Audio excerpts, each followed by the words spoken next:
What's up, everybody? Good morning and hello.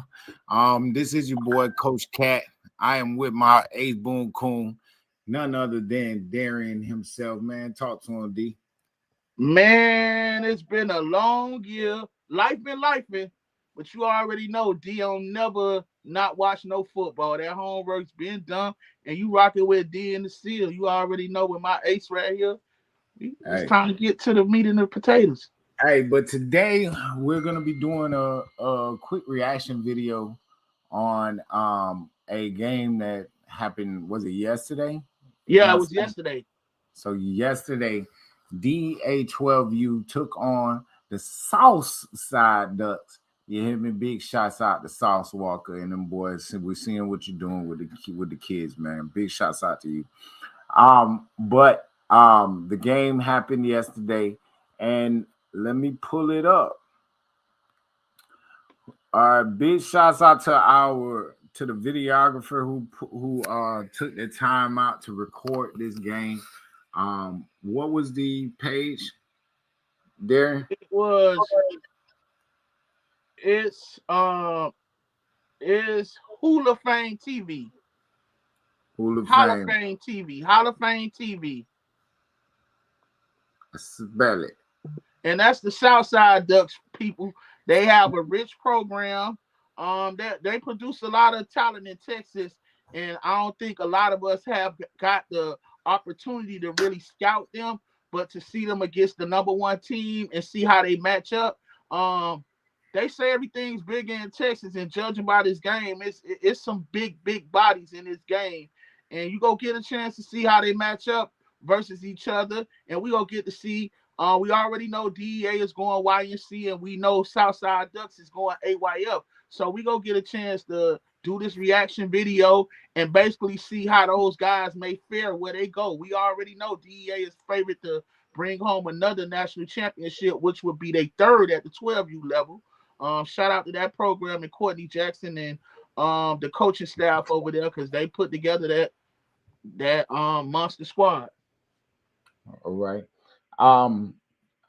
It's Holla Fame TV. If you see it down below, you can actually search and watch this game with us. Number one 12U team in the nation, DEA take down Southside Ducks 30-6. But nonetheless, let's get into it.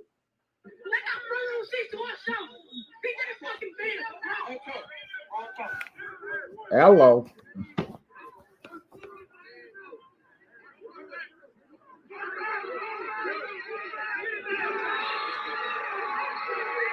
Man, Hickman has got bigger, man.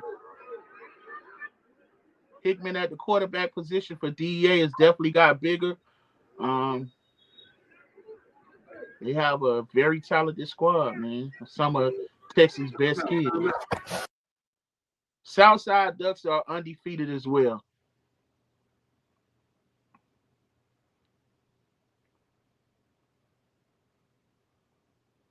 Wow, he shrugged off two defenders to still almost complete that pass. Kid stayed in the pocket as well.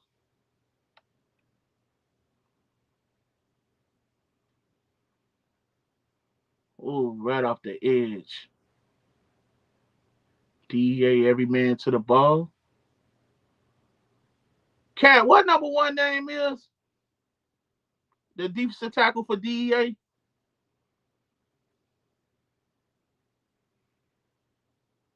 Look at those big guys for them. The quarterback rolls out the pocket. Okay. It's Terry, right? Is it Terry, number one?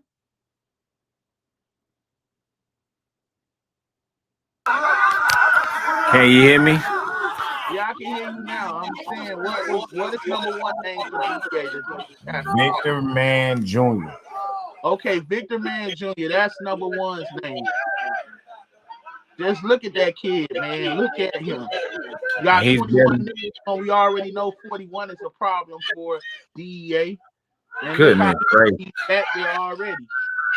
Misdirection. This game started off. It started off really well. You know, they were getting the feel of each other.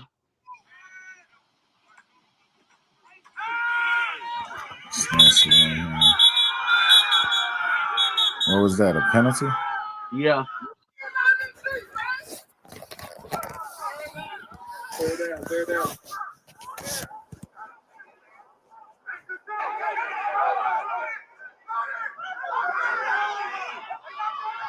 There we go. Shotgun.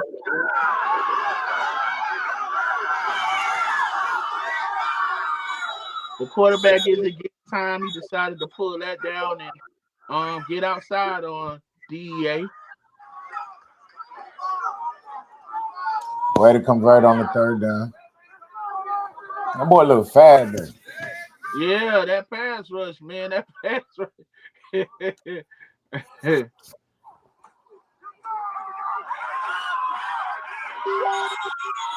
That's dead in the backfield.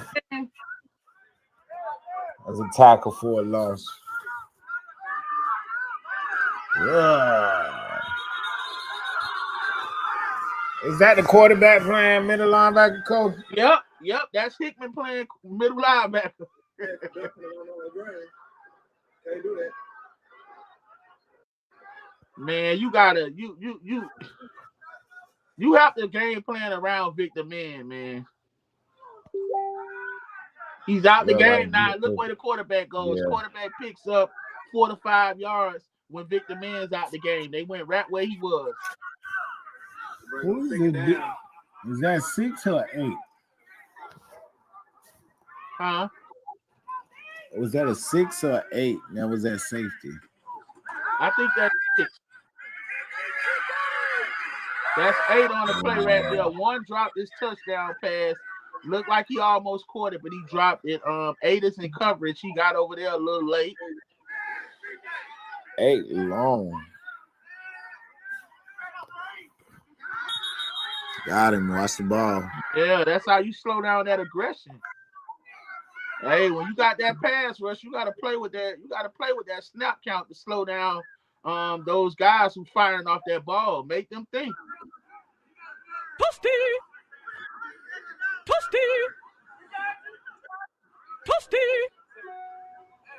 Man, Victor Man don't look like he got a lick of fat on him. He look like a basketball player. So outside DA.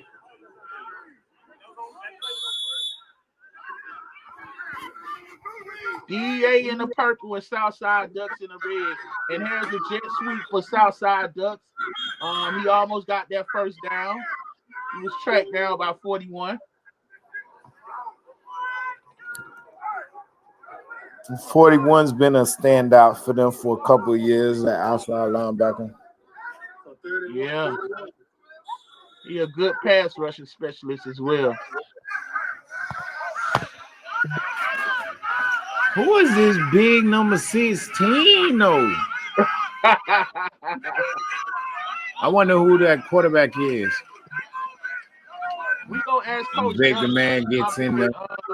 We gonna ask Coach Johnson. We gonna get those names, and I definitely get to see him at AYF this weekend. First down. Victor Man just got up in the, he hit that hole so quick. Yeah, man. He got the wingspan. He got it all.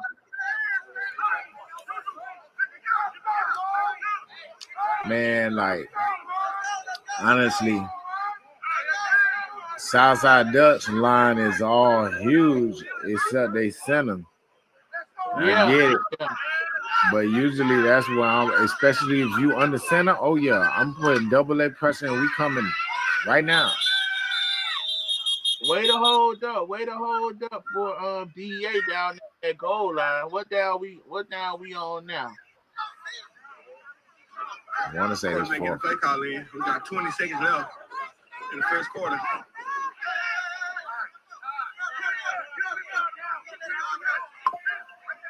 So they're gonna let it go. That brings us to the end of the first quarter. The score is 0-0.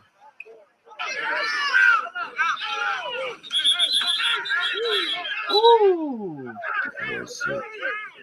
Ooh. Victor Man again.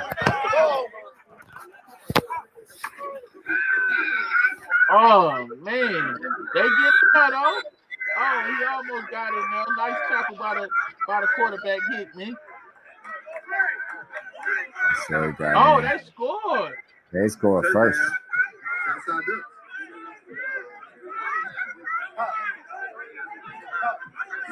6-0.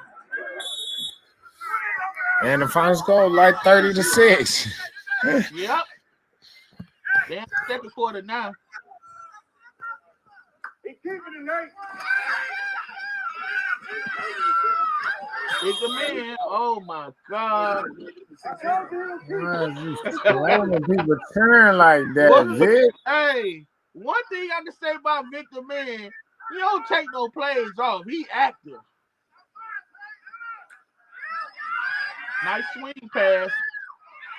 I know this kid, man. We know this kid. This kid really good, and for them to give him number 23, which is Booby Feaster's number, and and Booby Feaster is like one of the number one receivers in his class, and he's graduating a year early to go play at USC. So if DEA give you that 23, that means you that man. 9 minutes and 15 seconds left in the second quarter. Not DEA Southside or DEA? Oh. Nice quarterback trap. Hickman up the middle. Good. Nice run. Nice run. Nice run. Hickson up the middle. Huh? I love Good Hickson. enough for a third down, DA. That was a nice play, man. Look at 99. 99, you got to get off the ball, man. And look. Boom. They don't want to tackle. gosh. They don't want to tackle. He ran through that boy face, man. Boy, they don't want to tackle. Oh my God. Man, look at Oh, that. Lord. And look, right at him. Oh, he Ooh, jumped over Oh, him. he hurted him for the touchdown. Yeah, That boy showing out, and he playing both that boy ways. disrespectful.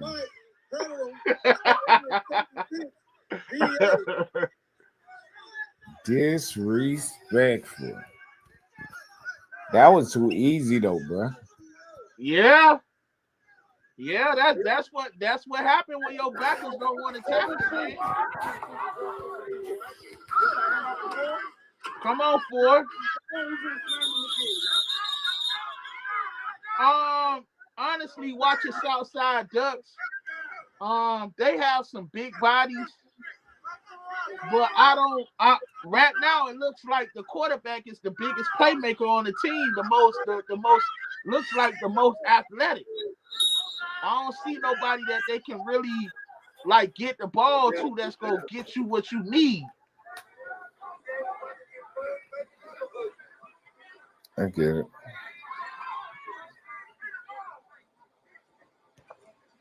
They big, no doubt, but they lacking a playmaker outside of the quarterback.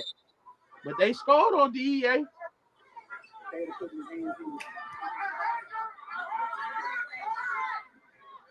$52 at linebacker, 21. One that safe is in. I'm trying to see.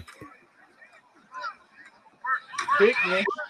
God, He man. is punishing these guys. Hey, Mike land that wood today. Bro, my game playing no games with these boys. Yeah, man, they linebackers gotta fill those gaps, man. And wanna like, man. Mike does a good job of pressing the 6 hole. minutes and 57 seconds left in the first. He does a good job of pressing the hole, making them come up and then bouncing. So It'll be incomplete. come on, Troy. Grab that third down. Third down at about 3. Hey, man, Southside Ducks, man, talk to your backers, man, because there's some backs in that AYF, boy.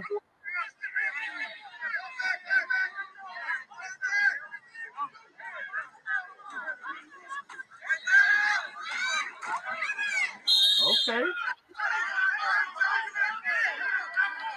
It'll be enough for a first down, DA. Another first down, DEA. Big 98, 99. 25 seconds left in the second quarter. Score right now, DA 7. Southside Ducks 6.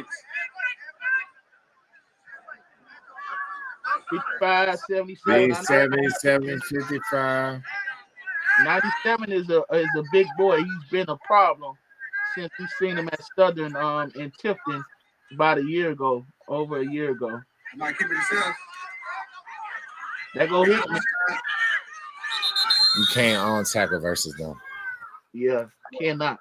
You cannot on tackle versus them and expect to have success at the end of the game. Right, take it down in the bounce seat. Good for your room, that might. I don't know, Southside Ducks, man.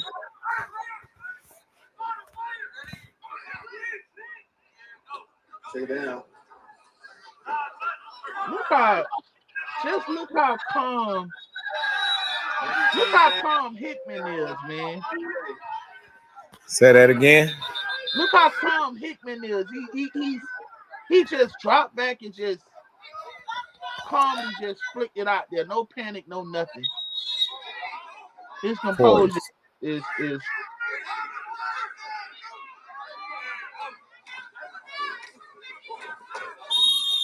Ooh.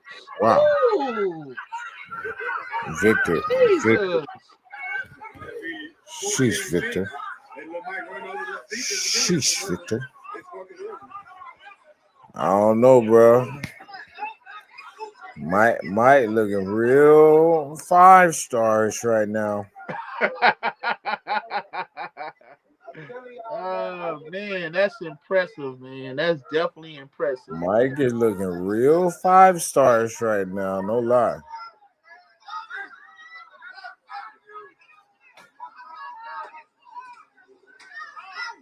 See, yeah, the quarterback is the biggest playmaker.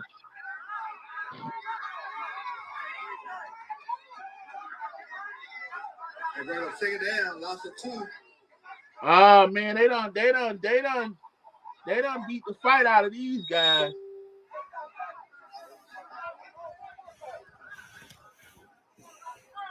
I wonder what quarter it is. It's still second quarter. They in the second. I think it's gonna go to halftime 14-6 because I was watching it live.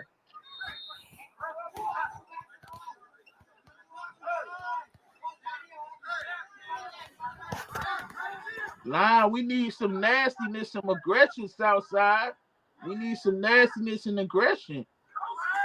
Oh my God, why you put that? Oh, nice completed pass. Way to go. See, the quarterback is the playmaker. Yeah, flag on the play. The quarterback is definitely the playmaker. Holding against Southside Ducks. Southside Ducks. Holding. Yep.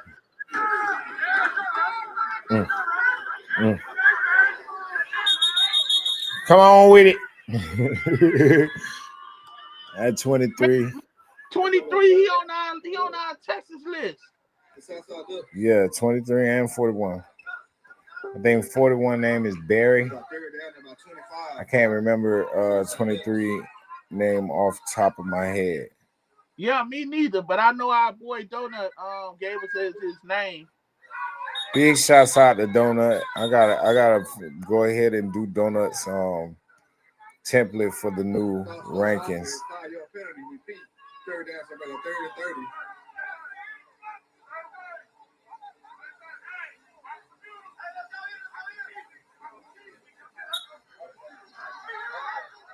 Here we go. Here we go.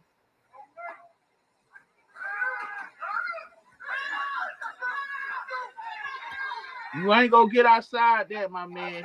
And what I notice about Southside's line, they linemen not moving their feet. They get up and standing there. They standing there. They ain't the feet not moving. They big, but they not getting active. Then they playing both sides. Victor almost just got in there and got him a punt block. Yeah, Victor don't take plays off, man.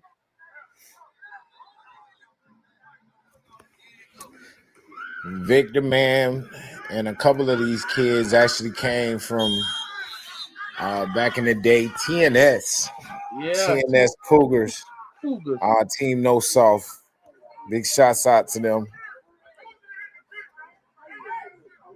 Yeah, And of TNS course, had some O's. yeah, and of course, like, hey, There go Hickman again. Oh my God. Oh my too easy. God. That was jogging. That was jogging. Too easy. That was jogging, kid. We gotta go get. I gotta get a picture of Hickman, man.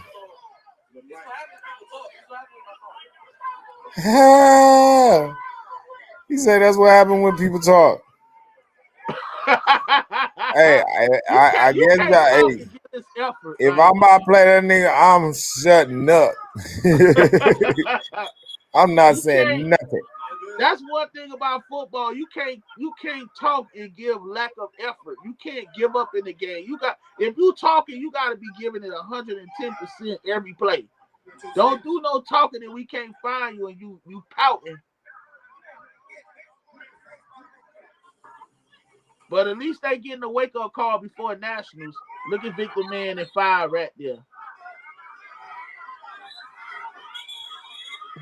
5's been making a lot of plays. I think 5 boy. has the most tackles on it in this game so far. 5 has been able to keep outside containment. 5-1 and 23.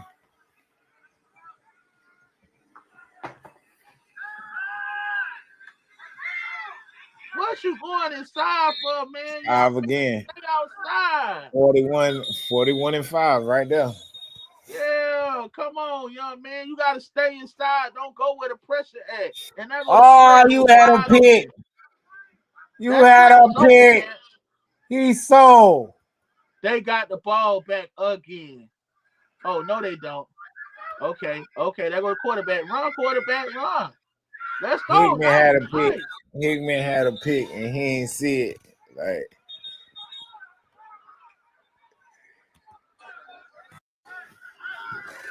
now they got the ball again.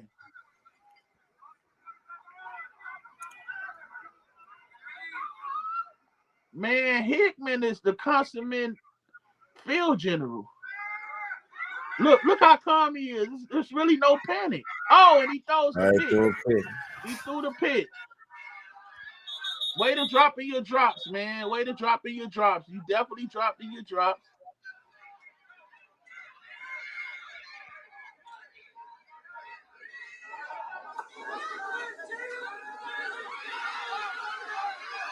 Oh my God. Y'all gotta stay on them big guys, man. This man, Victor, man, how many tackles Victor Man had? He at least got about 6 right now. 3 of them being in the backfield. Oh, 21, 30. You gotta stay on your block, 21, man. the linebacker. Nah, he the decent tackle. 21 D tackle? Yeah, D tackle. He right next to man. There you go right there. See, he coming off the end. They moving him around.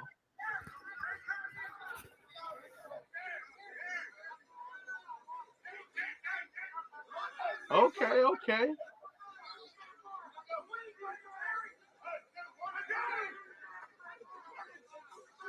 Oh my God, that go 21 again. Damn. That go man with the sack. Flags. 41, Barry. Man, if that's holding, it look like 21 named Juju.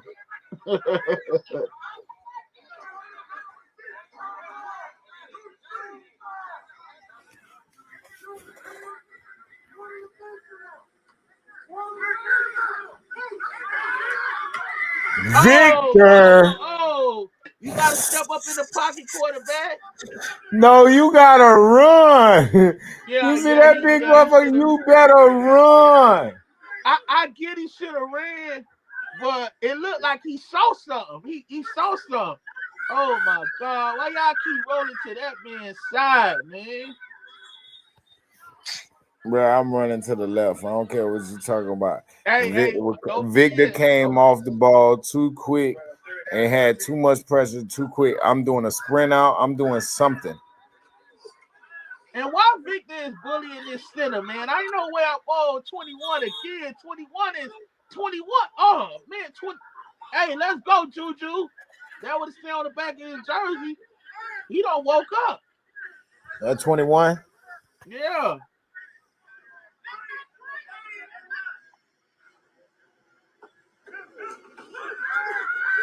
Oh, double Go reverse. 21 again. 21 again. 21 has at least Golly. 4 tackles for loss. Consecutive. Yeah, that's Drew. Okay. There go Prince. Woo! Oh, no, that was a nice little hit by 11. Bring a second down and 6, a good 4-yard run by number 7.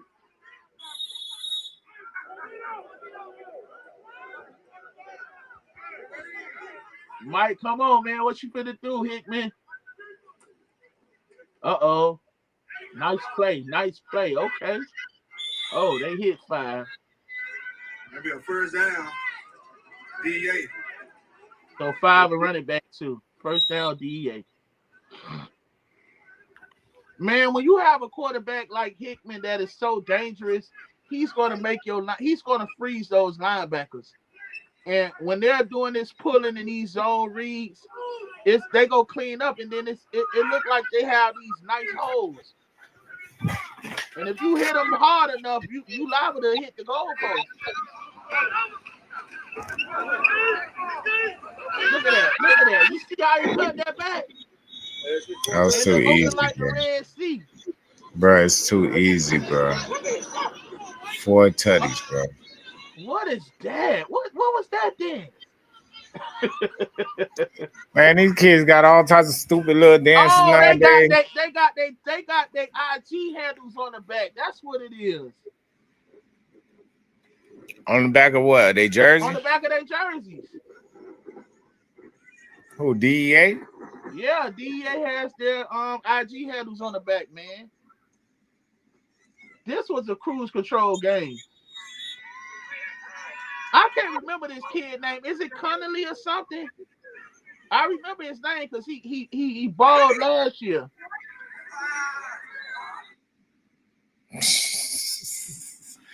Hey, big shout out. You can save up to $1,000. Big shouts out. Right Hold now. on. So let's go check it Let out. me get up out Ashley of is there. calling it their biggest sale. Shut up. Big shouts out to them boys for putting that together. At Hall of Fame TV, man. Y'all go subscribe to him. Has 21K right now, but go and show some love, y'all. Yeah, man. If you like football, like I like football, and youth football, that is, you got to subscribe to every youth football channel you see if you want to keep up on this football thing right here that we, that we got going on. That way, you know what these teams look like before nationals. What's up? All right. So, who was your players of the game? Let's give a couple of numbers. Big shots out. Let's start off on the offensive side of the ball. Actually, I feel like it was only one. Number 3 was Mike Hickson. He did it all for him, scoring 4 touchdowns in dramatic fashion. Baby boy did his thing, so he definitely was the X factor of the game. Besides that, on the defensive side of the ball, who would you like to recognize, Coach? I think it's Coach decent MVPs if you ask me, and both of them were at the decent tackle position. That 21 Juju came along, but Victor, man, he shows why he's a 5-star. I mean, he has a constant motor. I didn't see any play that he didn't fire off the ball, that he didn't give maximum effort. And that's mixed with the size he's blessed with. And you see the athleticism, like that kid got a bright future. But that kid, Juju, like he made a name for himself. He was active, and that's gonna be hard to block, man. That's gonna be hard to block. I like to give shouts out to a couple of their linebackers. Number 5, 41, and 23. All 3 of them were excessively active in the game. Number 5 was locked down. Number 41, I believe his name is Braden Berry. Braden Berry. More keep coming to me as we thinking about it.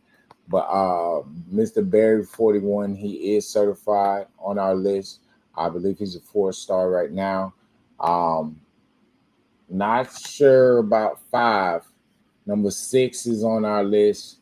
Uh, 23 may be on our list, but either way, if you guys did not fill out your information, make sure you go to our Instagram page, and the link will be provided to you. You can find it inside our bio, or you can go to our link tree and fill out the form to get evaluated. Okay, but who you got? Who you got? So this past weekend, let's talk about this past weekend first and foremost. This past weekend was a lot of football starting on Thanksgiving Day. Okay. On Thanksgiving Day, we were able to witness the number 1 versus number 2 teams in Florida go at it once again for the year. That was number 1, Miramar Brick City, and number 2, YFN Miami Gardens Ravens. Coach, let's talk about it. What did you like about it? Who stood out to you? What was your take on the game? My take on the game, first and foremost, I want to say that before I get into the game, I kind of feel like I really feel like Brick City took that game at the wrong time. I mean, they were coming off the Super Bowl. That's not an excuse, because if you schedule the game, you should play it. But at the end of the day, a lot of these topics get out of hand when you're arguing on social media. They just came off a nail-biting win over Boynton, which they had 2 tough matches during the year. So you exhaust a lot of energy and everything to play them, and then you're playing a fresh team like YFN.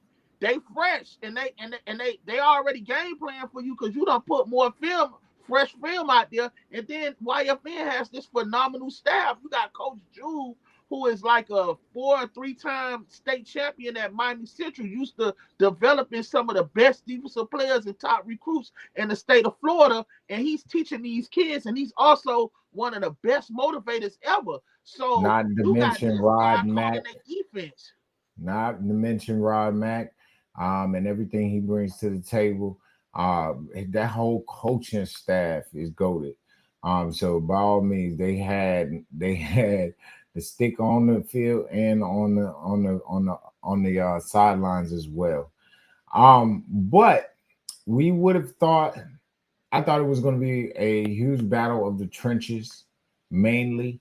But one of the biggest things that you did say, they did just come off of a nail biter with Boynton. But even more, it was a short week. Okay? It was a short week, especially after it was on Thanksgiving Day. All right, Thanksgiving Day. Let's not sugarcoat it at all. Everybody was eating good. Everybody was doing their thing. They were there early though. Brick City was at the field early. They was ready. They were in. They ate after. Everybody ate good. I'm not giving them that excuse. I think they shouldn't have took the game so soon, but arrogance is the best thing. Anyway, I don't think they would have beat YFN, even if like just watching everything and how it goes. And shout out to Pouncey, Caden Pouncey. Caden Pouncey had turned the ball over, but he turned the ball over. He threw a pick 6, but at the same time, I saw the development in the field general in that kid. That kid made some nice throws. Like, if he wasn't making their throws, because YFN they were teeing off on Lil Man. Number 2, I don't know. I can't remember his name right now. RJ. His name RJ too? Yeah, his name's RJ but as well. The Ravens defensive line did their job, because they occupied that big, massive, great O-line. That line is probably top 2, top 3 in that age bracket, along with Voodoo. But YFN's defensive line, and then they tried them. They played cover 0 as well. I heard Coach Mike said they played cover 0 against them and mixed things up. So those linebackers, the kid Dash, number 2, he was coming through there really punishing dudes. Punishing. He was punishing. They was catching the guy in the backfield. They took away Brick City's run and made them rely on that pass. For sure. So again, and we've had the opportunity to see Caden and see him develop. I remember 2 years ago him coming to the camp, him and RJ, both of them doing exceptionally well. Um, I believe that I wish that his release was a little bit faster then, and but baby boy did exceptionally well during the camp, and then now to see him developing into one of the top quarterbacks in his class, in his age division. um he's really starting to come around this year. Last year he didn't get the opportunity because of the weapons that they had at their fingertips and so forth. But he's really started to become more of a field general this year and be more of a prominent piece within their offense. Before it, Yeah, uh, you can tell he got a great relationship with his offensive coordinator. And shout out to offensive coordinator Burt. I think he's a great OC. What he's teaching those kids is next level. They're getting some top notch coaching as well. for Um, sure, and just for them to use Fatty, what's my Arted Artez Morgan? Martin, Um, yeah, phenomenal athlete, phenomenal athlete. You can put him anywhere on the field at DB, receiver, running back. He's gonna shine, and he definitely shined. He probably didn't shine like he usually do, but he made his name known in that game. Very gifted athlete and high football IQ kid. And of course, Raiden did his thing as well. But I think yeah. that YFN with that quarterback change, number 10, that quarterback, um, and that dual threat by him being a dual threat, it was hard to contain them because at the end of the day, like I said, just like in the DEA game, when you have a quarterback like that, it gives your linebackers something to think about. Like you can't really tee off and look at something and think you see it, because if you mess up and it's not that, then it's a long day for your defense. And I want to address something real quick. All right. Um, a lot of the times people will blame a quarterback or say that quarterbacks or whatnot is it first and foremost, the reason why they take your kid out at quarterback in these types of situations is because quarterback at this level is not a high probability position or a high probability play relying on our quarterbacks. You get me? And the younger you are, it's more than likely they're gonna take out a quarterback for an athlete.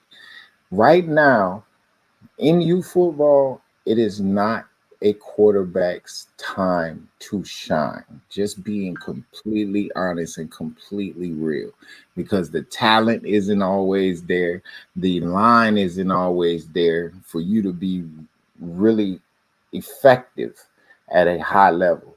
So most of the time in youth football, they're gonna take your kid out who's a pure passer to go ahead and put somebody in there who gives them more options. Okay, so it's no slight to the other quarterbacks who are who have more of a pocket presence, who have more of a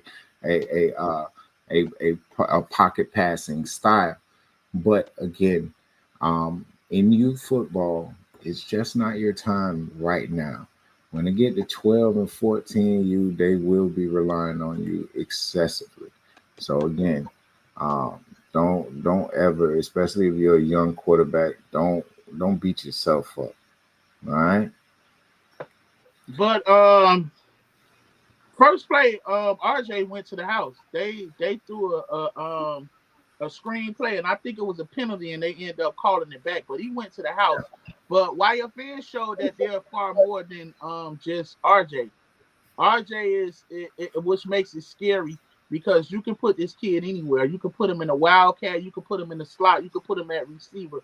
We've seen RJ since he was playing for the Doya Boys, and we also seen RJ when he was playing on Lakes at YNC, when he was the only one scoring on Voodoo that year, and that was his coming out party. He came to our combines, and we been knew this kid was special. Like I said, I watched his daddy play, so it's genetically what he is. He's just really way more advanced because he gets to be around football more, and you get to see his love for the game. Great athlete, but that Ravens team is definitely loaded, and they're definitely national title contenders. So again, before the game went on, I feel like a lot of the YFN kids weren't getting their just due. To be honest, just as supporting cast because everybody knows RJ, and that's understandable. Um, RJ is definitely one of the top players in the nation, but he is not the only one on their team who is considered to be a 5-star. At number 4 on that team, his name is Newt Anderson. He's from Jacksonville. He is the reigning number 1 player in his class. Before we came across Roderick, before we came across a couple of other guys, he was the number 1. And to be honest, he's been the number 1, even with Roderick being there, because he is a kid who was playing up all his life. All his life. Every year he's played up. This last year. Now. Last year was the very first year that he was actually able to play with his age group, and he played with Voodoo for the majority of that year. So by all means, this is a high-level kid who does it on both sides. And as you guys can see, when his number is called, he's going to deliver.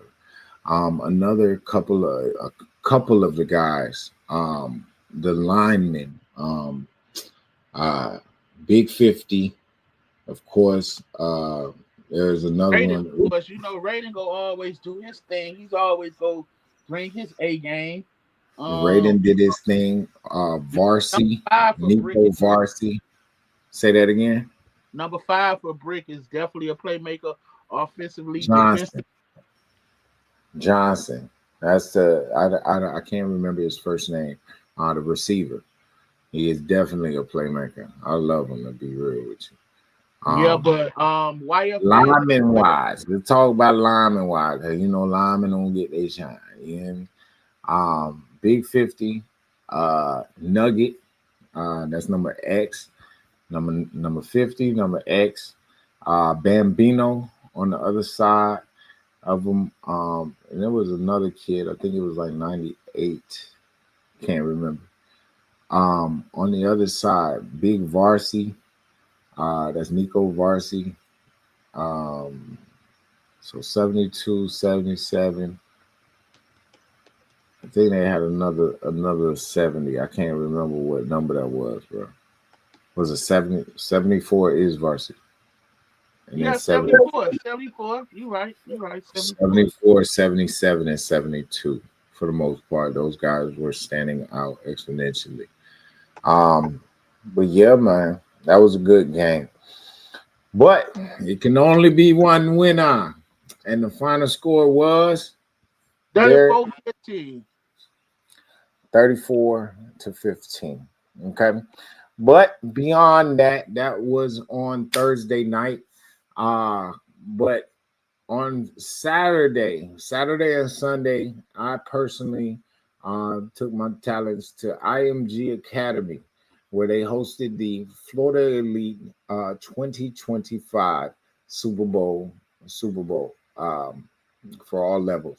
On Saturday was all odd levels, so that's 5U, 7U, 9U, 11, and 13. And then on Sunday was all evens, 6, 8, 10, 12, and 14.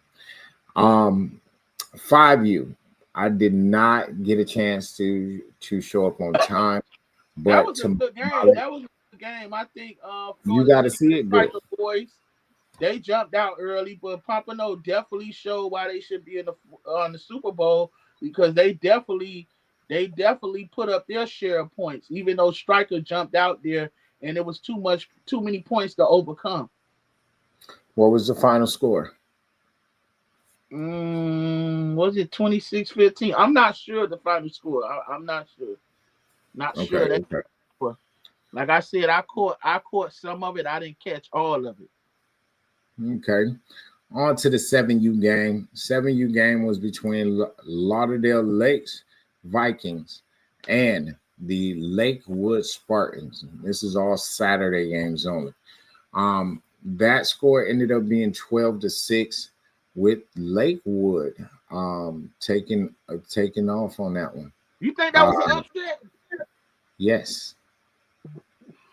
So first and foremost, the reason why it was an upset was because Lakewood wasn't outside during the preseason. You get what I'm saying? So they didn't get the notoriety or they didn't get the credit that ABG did. But ABG was also the returning Super Bowl champ. So they made it back there, and for them to get there was a heavy feat. But again, Coach Block did explain to me that there was a loss of 6 of their starters, including Max Brutus, which is, man, baby boy is a problem. Yeah, the problem. Double O, who plays on the Fort Lauderdale Baby Zip now, and a couple of other teammates. But again, to lose 6 starters is in a rebuild, like it's never an easy feat to overcome. But nonetheless, number 7 for Lakewood, man, that boy bottled my baby up, bro. my boy Mike Miller couldn't get outside for nothing, and in the second half, at least that's when I was there. He couldn't get outside, and it was decorated coaching staff. I think ABG is a highly decorated coaching staff, and it speaks value when they want to start over and get their hands on a new group of kids and teach them all the things that made them national champions and Super Bowl champions. So, like, this just the start of something for ABG. Quite sure they go load up next year. For sure. Again, ABG is usually a lot of the Lakes is usually a brand that comes to compete, and by all means, Lauderdale Lakes had about 6 teams out of 10 in the chip, and they walked away with 4 of those chips this past weekend. Okay, but again, so Lakewood took that 7U matchup. On to the 9U matchup. It was between OTP and Pompano Chiefs. Pompano Chiefs jumped out early, putting up, I wanted to say, was it 14-0? Was it 14-0? Might have been 12-0. But either way, Pompano jumped out early, scoring first, and they put pressure on. But nonetheless, it ended up being the Jason Smith show, like always. Number 1, putting this team on his back. Him as well as True. True did his thing as well. I can't remember who actually scored all of the plays. I want to say it was 1, 5, and 8 for OTP. But nonetheless, OTP did their thing. The score ended up being, I want to say it was 19-13. Okay. Did you see the game? So, what you think was the turning point? What do you think was the turning point? Because if you up 14 or something, and that's a local rivalry as well. Like, people don't know the backstory on that or whatever. And shout out to OTP, because honestly, I'm gonna keep it a buck with you. Like, I knew they were a good team, but they showed over the last 2 months they are a title contender. They knocked off. Now you have to be the toughest division in South Florida to get out of, because you got teams like Florida City and Pompano. Then you got Blackhearts, who's number 1. Like, that's 4 teams that can play with anybody in the country. So for them to come out and be who they are, and man, listen, that team is very talented. So it's scary in South Florida on the 9U level. It may have been, honestly, it may have been 6. it may have been 6. Then they scored 6. Then what you call it came back and answered another one and scored, and the score was 14-6 for sure. So, nonetheless, though, it's all about second half adjustments. All right. OTP ended up coming out, and they seemed like they had much more of a fire under them. Yeah, coach had one of them legendary halftime speeches. Pompano, I can't say that it was really the penalties. The penalties kept putting them further and further out of scoring range. Even I remember one time they were in the 10, and because of penalties, they kept moonwalking. So and I'm not gonna lie. I for one, I think that love Pompano, but I think they took a step back this year. Like I was expecting them to, probably be contending for it this year, and they kind of took some losses. And they have, I don't know exactly who the staff is, but we know Omar is involved, and we always know Omar is a legendary coach when it comes to this youth football.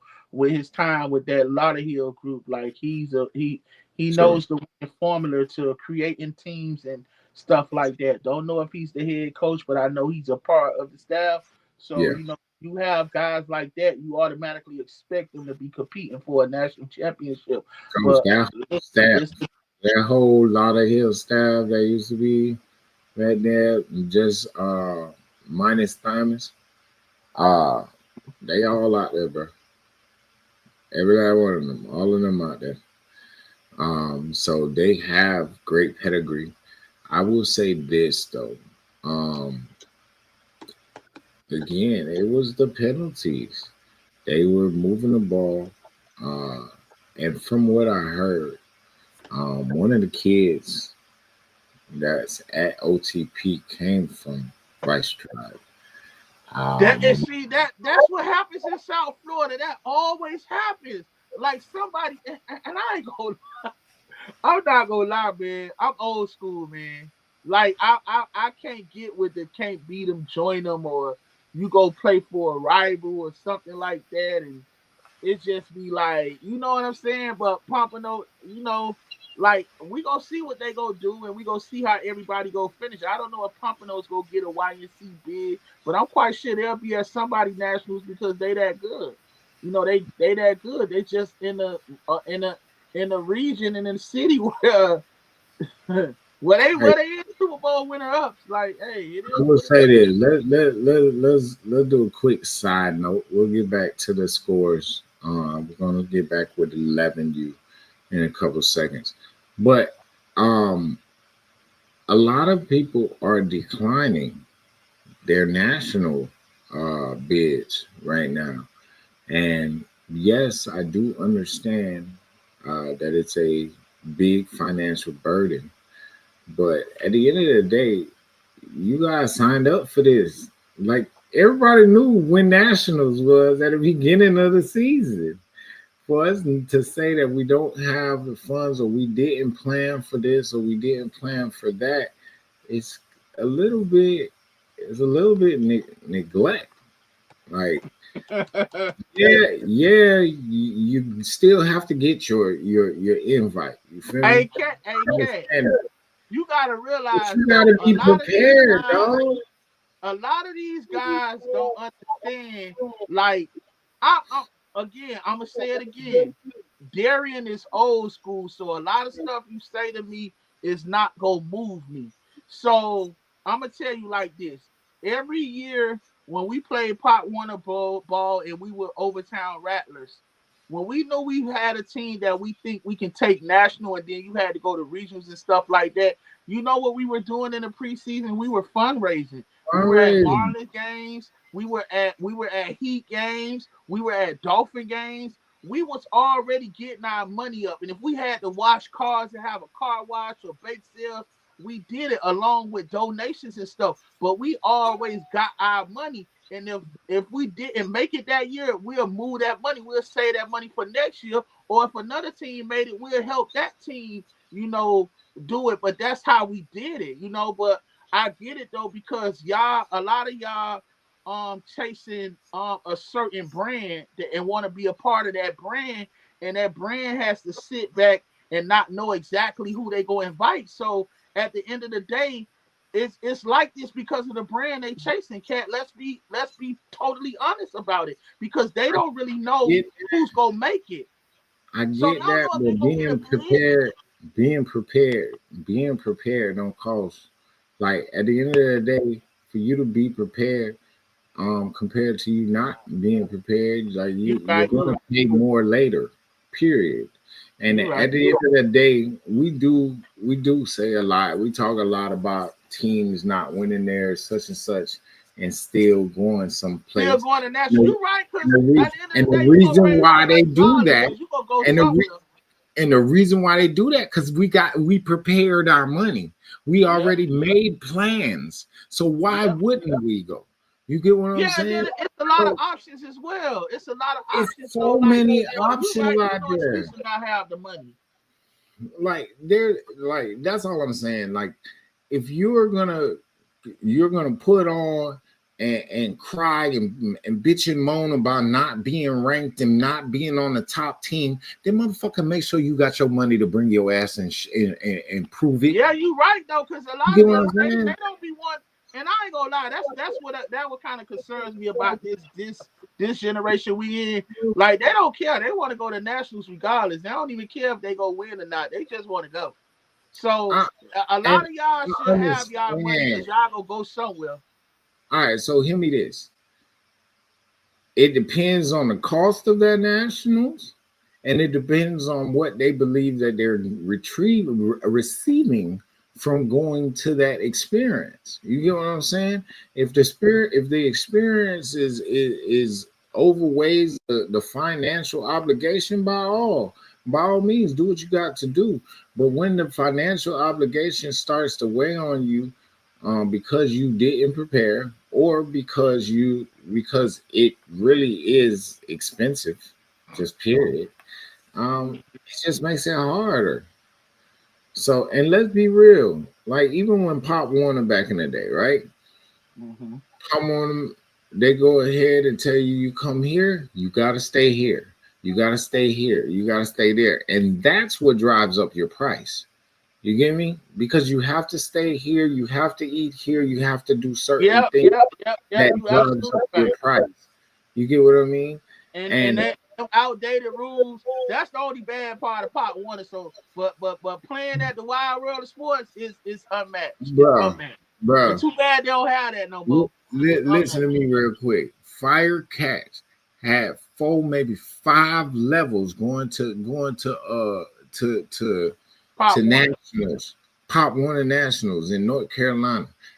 Each kid gotta pay like over $2,000. Got to secure $2,000. I ain't gonna say pay, but they have to fundraise $2,000 a piece to make that. The quota was like over 200K.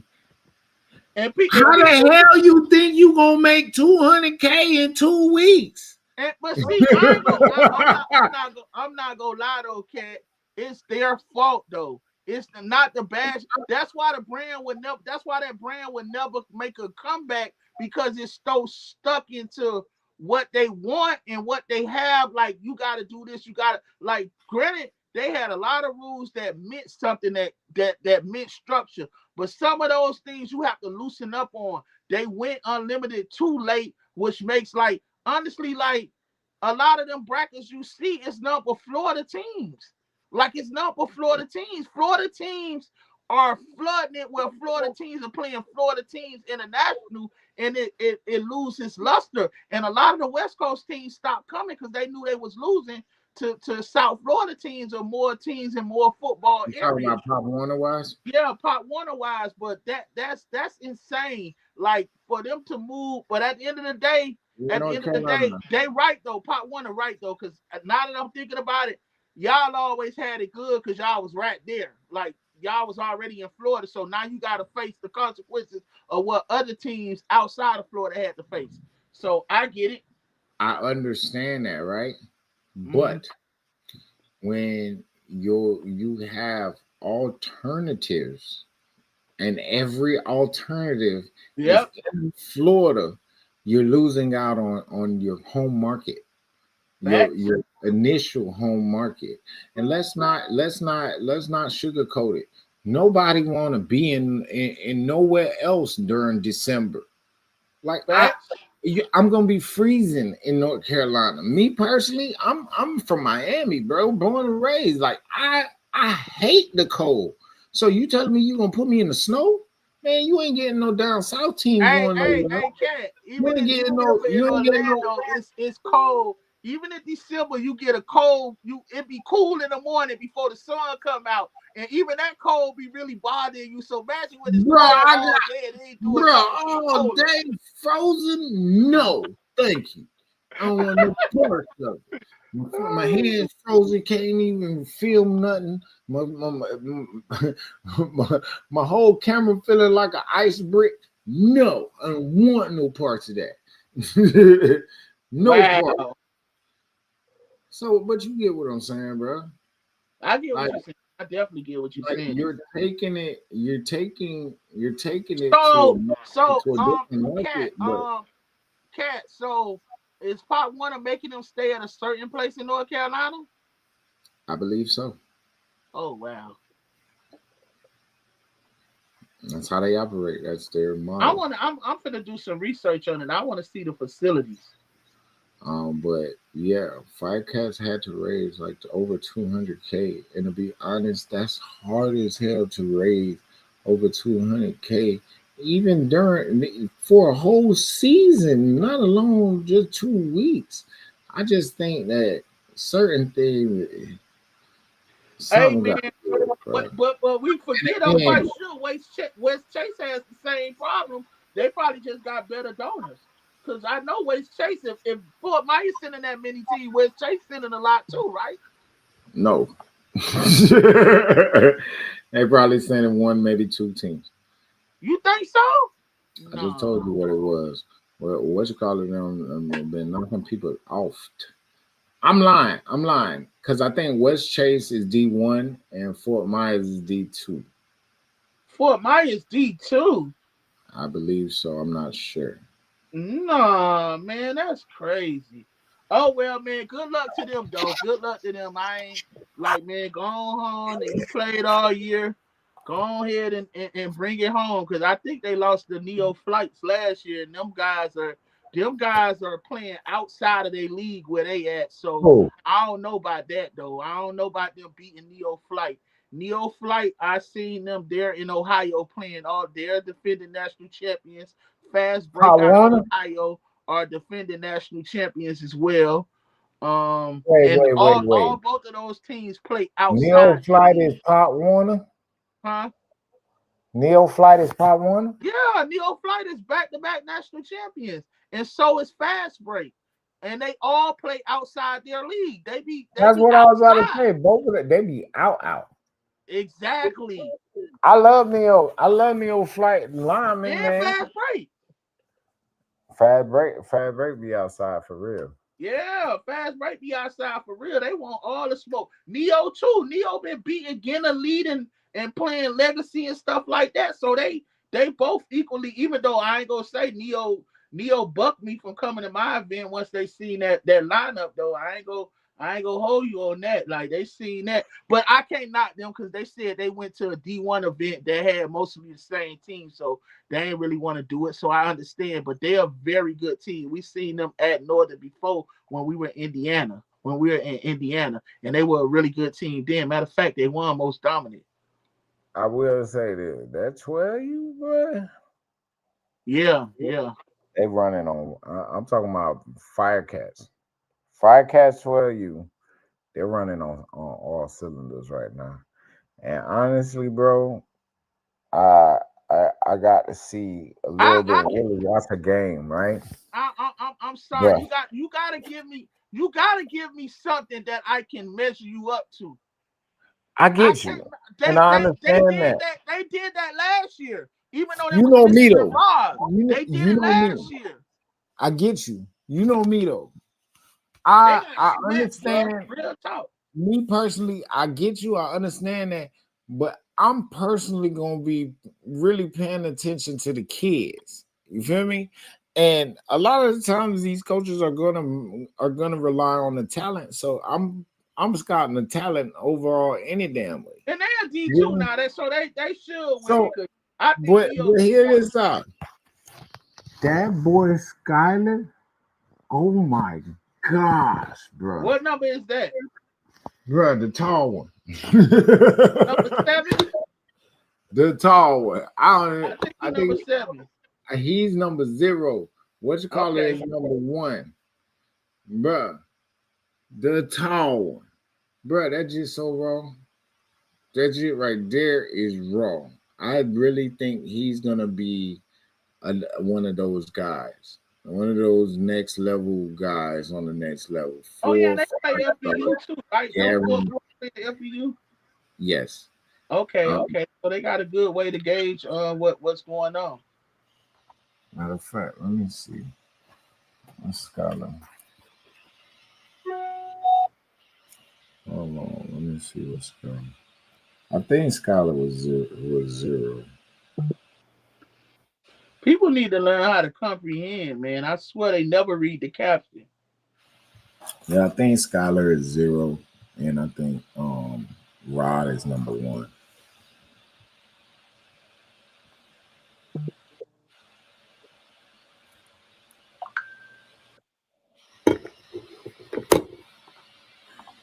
Okay. You see our boy KJ Duffy top. But let's go back to the scores. 11 and Osceola. 11U. Bugatti and Osceola. What did you like about this game? Who stepped out? Who stood out to you, Coach? It's always honestly, it's always a pleasure to see teams exceed expectations. Bugatti jumped out early, you know. They jumped out early and clearly looked like the better team, but Osceola showed their fight. They showed their fight. They struck quick, and they played their tail off. That game looked evenly matched before Bugatti, you know, took over that game. You know, when you got a quarterback that's a dual threat, you got a kid like KJ that can do it all and is just a freak of nature, you know, and then they got a lot of weapons. Bugatti has a lot of weapons, and Osceola is an up-and-coming team. I'm quite sure they'll get better. You know, just making this Super Bowl should make them a more attractive team to a lot of the talent in their area.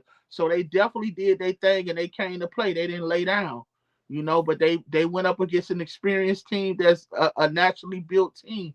And Bugatti definitely showed that second half when they widened that gap and woke up and said, hey, we wanted this year. We're not underachieving. We're not getting up. We got over the Duval Jazz, who knocked us off last year, really thoroughly dominated them. But they got past that game, and look at them now. So they look like they're in they're in a great situation right now where they're going into nationals, depends on the matchups. So shout out to Bugatti. They got a big line, and they have the playmakers, and they got the quarterback that can run and pass and set up everything and make defense think, because that's what it's all about. Wait, that wasn't you talking about team. Duval is TU. Okay, my bad. I'm getting them mixed up with Dog Pound. Yes, Dog Pound. Well, but 11U. Bugatti. All right, so just a little bit of backstory. There was so many different layers to this game. Just little stories within itself. First of all, you had the kids that came from up north, the family. One of the family's ex-players was MJ McGee. You get me? MJ McGee actually played on the family He was one of their X factors and so forth, but he ended up going back home to Osceola. So it was kind of a game of him playing against his old teammates, but also the fact that that Osceola and the family in itself never, like, it was always a game, and Osceola could never really beat them, to be real with you, man. It was always because of injuries, because of whatever or whatnot. But honestly, besides all of that, I want to give a big shout out to the defensive coordinator, Coach Syke. Man, he called a hell of a game. Okay. Yes, they did score a little bit late because they ran out of gas, but nonetheless, number 4, Mr. Williams, he was creating havoc all day. Number 14, Zion Pendergrass. Oh yeah, that 14 Zion it was Pendergrass. nightmare. Zion Pendergrass. So usually for Bugatti has K3. K3 is the biggest thing on the field usually. Yeah, he's a monster, but that Osceola 14 wasn't scared of him. 14 wasn't scared of him. 14, honestly, he's probably one of the better DNs in that class. Yeah, man, he been playing like that all year. I seen him play against the Ravens, and I seen him do that to YFN. Yeah. He's an athlete for real. He plays a little bit of tight end, DN, and sometimes outside linebacker.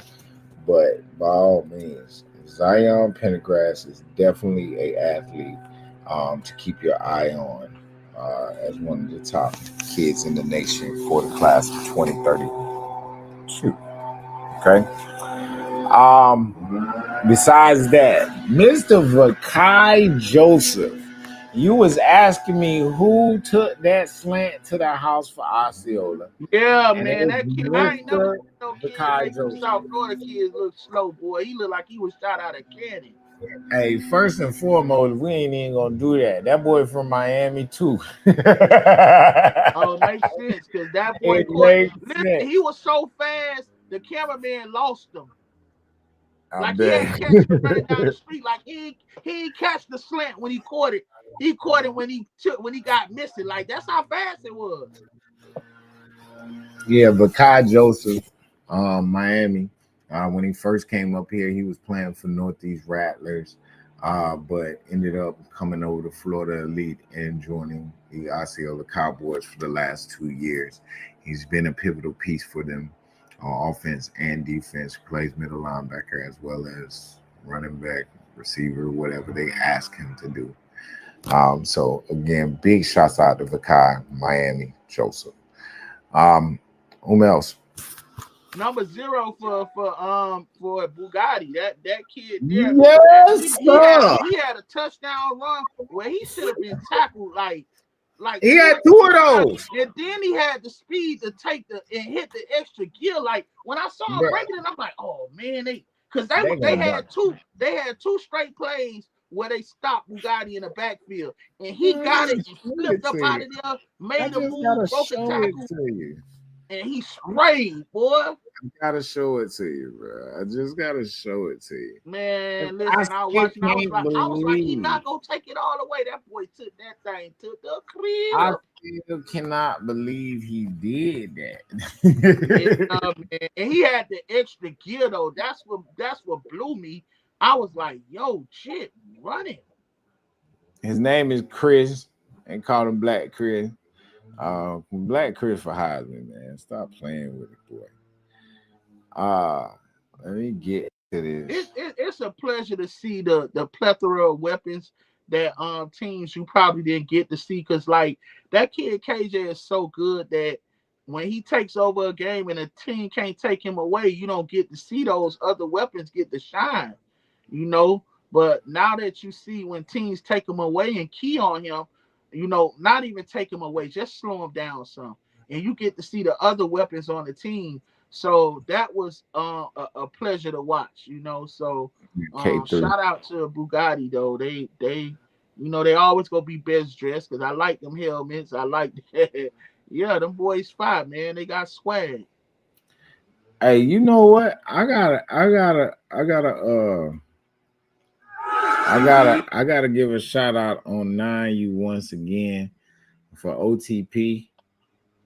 Yeah, Jason did his thing, but it was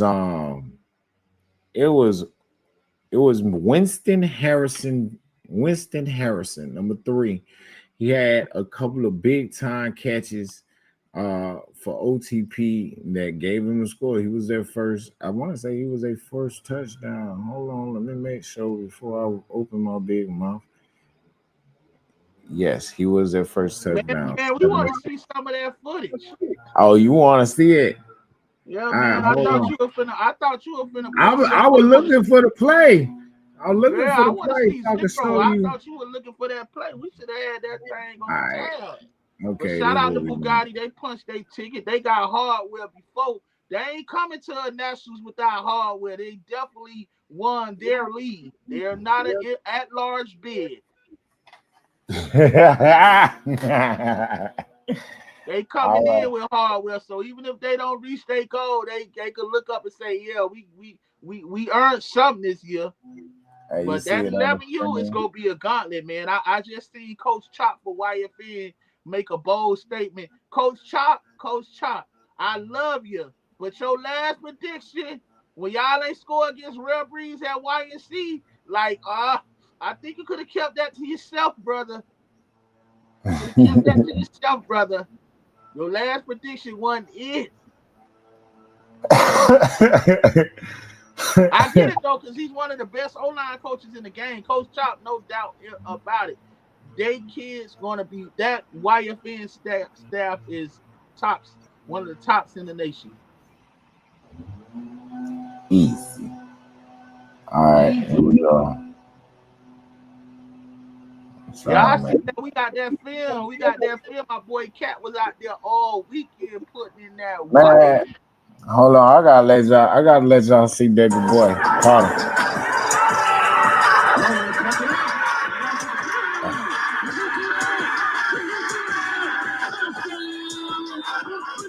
Wow. Bro, the hardest thing they did, though, big shout out to B. Reed and Dave. Man, they had this pit. Like OT7 had. That's the phone pit. The ref wasn't giving them no penalties for that, right? Say that again. The ref wasn't giving no penalties for that, right? So hear this out. This is what they did. They basically made it where the sideline can't clear. So the only people who could jump. The only people who score is the ones that was on the field. On the field. So that should be hard me. If you're on the bench, you don't get to celebrate too. Like if your coach was out there trying to jump into his ass getting flagged too.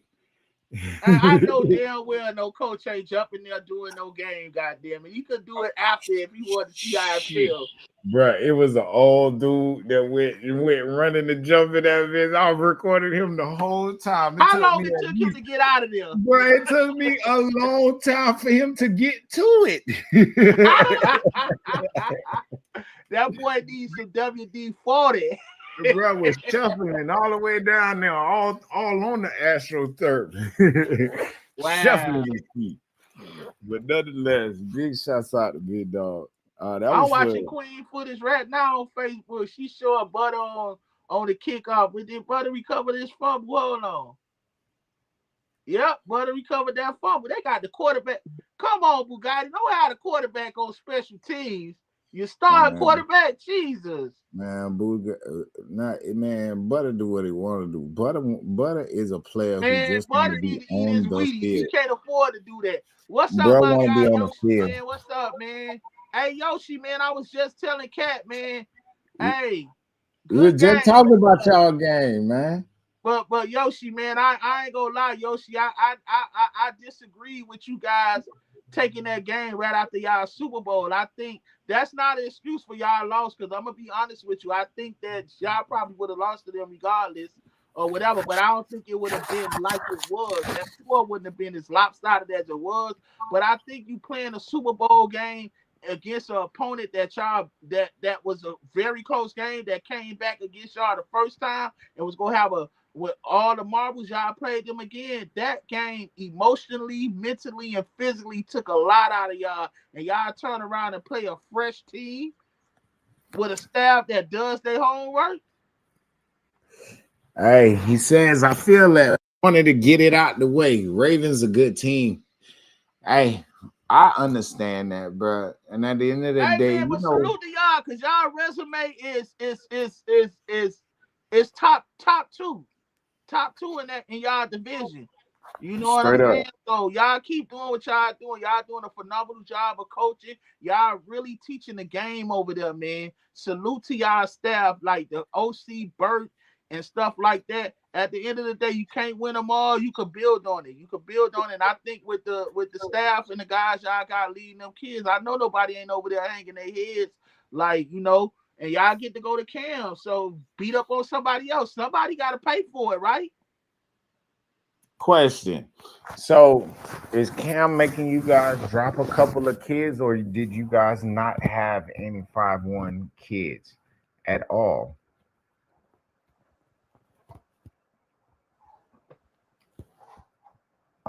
Someone Dion Thomas says, Oh, shouts out. we gonna get the 13U, Dion. Don't get on try there. to rush us. You know who that is? That's number We 4. gonna get to that 13U, sir. That's number 4 for Liberty City. City. Child Bruce. We gonna get the Child Bruce. Man, leave that man alone. That's number 4, Dion Thomas, receiver for Liberty City. Hey. Oh, that's who it is. Number 4. Hey, number 4. Yeah, you got some number 4. hands, boy. Yes, he does. Okay, so 5-1 for the you. Girl, ain't it? They can let the girl play. 2, 22, and 3 are their 5-1s. So that means Lil RJ. Oh, so my boy Fats ain't no 5-1. Ooh. No, RJ been good. All right, so Lil RJ wouldn't be able to participate. That's unfortunate.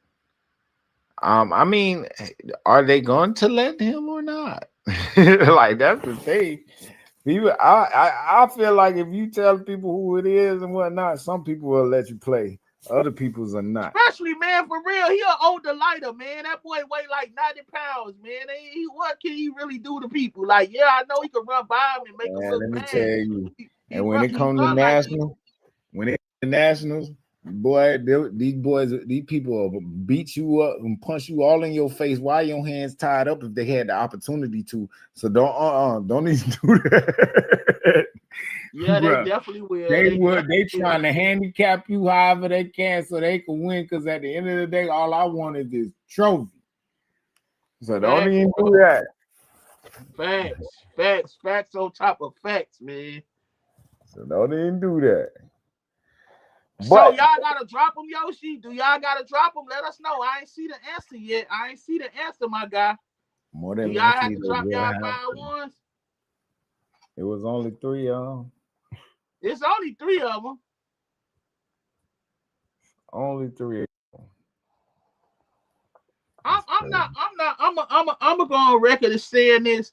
I think that AYFL is a great league, and they have from top to bottom, they have some of the best coaching. They have a lot of talent that comes out of that league every year. But 5-1, I'm a media scout guy, team guy.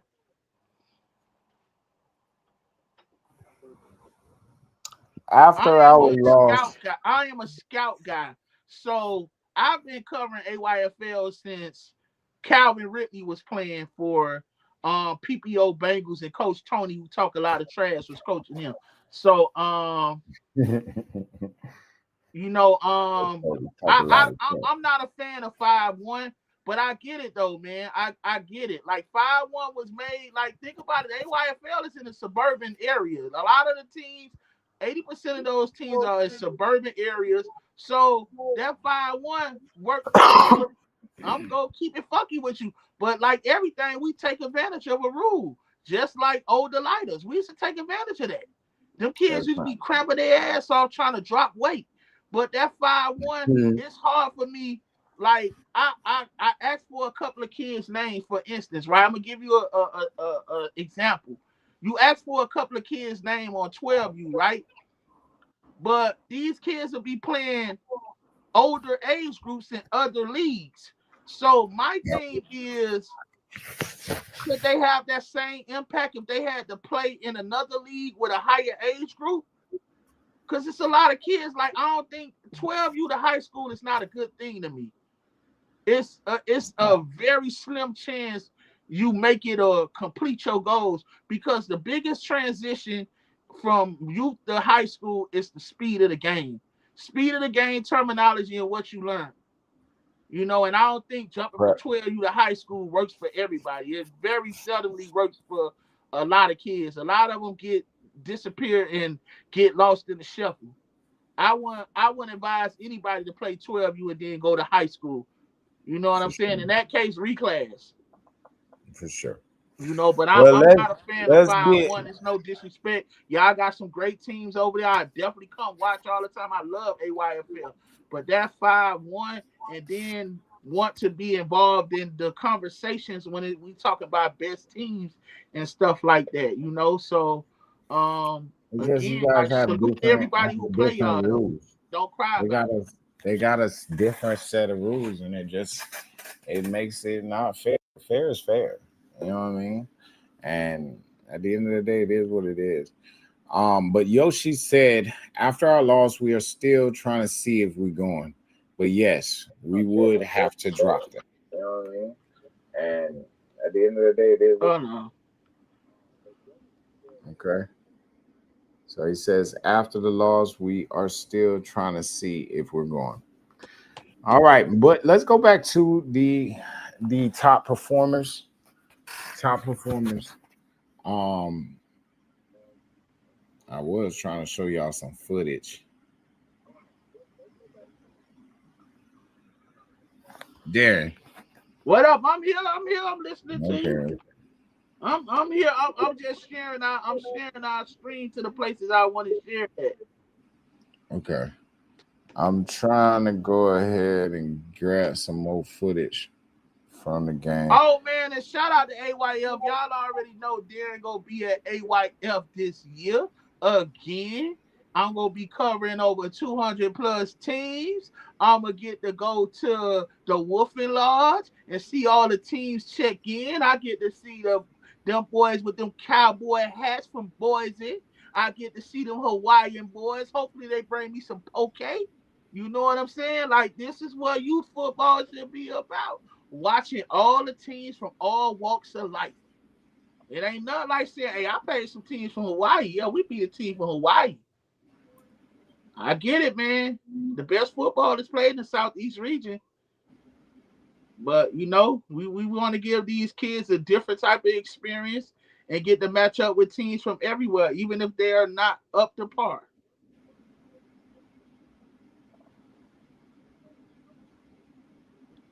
Hold on, I'm trying to get these things up right. You looking at the screen? Yeah, I'm looking at the screen. I got it on both my screens. I'm looking at it on my laptop, and I'm looking at it on. Okay, let me put my screen up there. Well, if you don't step out, boy.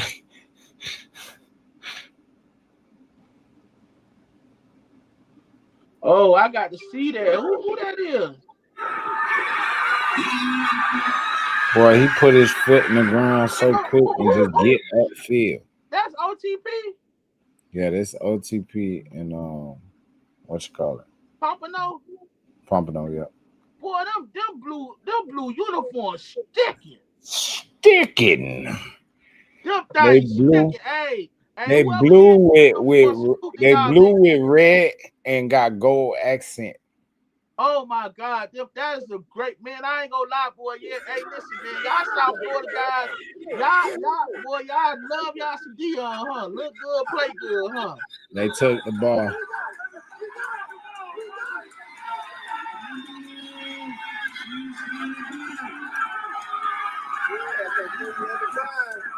Hey, man, hey, you know what's crazy? I think now you got the best swag.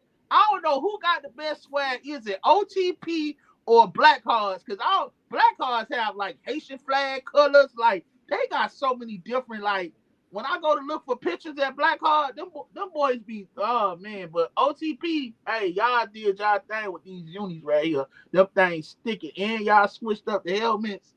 Yeah, man. Shout out to y'all. Look good, play good. Yeah, they went all white helmets. But that number 4 for what you call it, bro? I love that shit Vice Tribe. for Vice Tribe. I love it.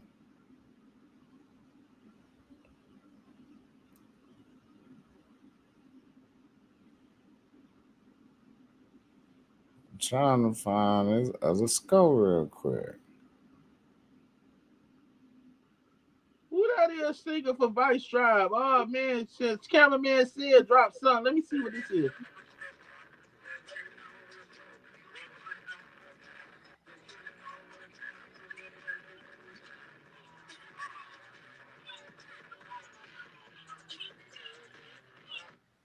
Boy, YFN really celebrated, boy. Jesus. They said that. Hey man. Now Why I'm you say looking that? at Cameraman said, man, Cameraman said keep us all in tune with the South Florida market. Ain't nobody he's the hardest working guy in South Florida outside the backyard. He keep me updated, man. He everywhere. Salute the Cameraman said, man. He everywhere, man. He in AYFL, wherever that football at, you go find him and his son doing their thing and covering the football There games. go Justin. All over the world, man.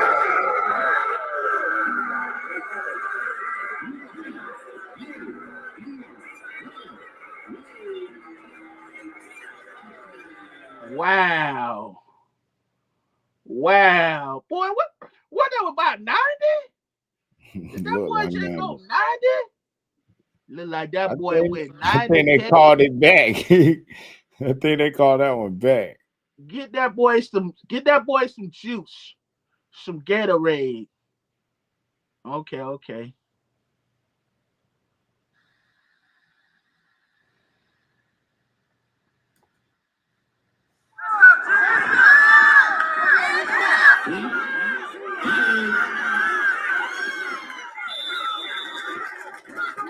That's the only thing I don't really understand.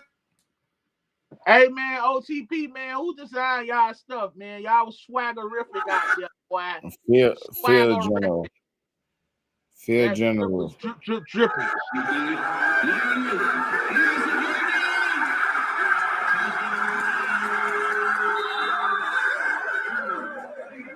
Look at the throw. Look at the throw.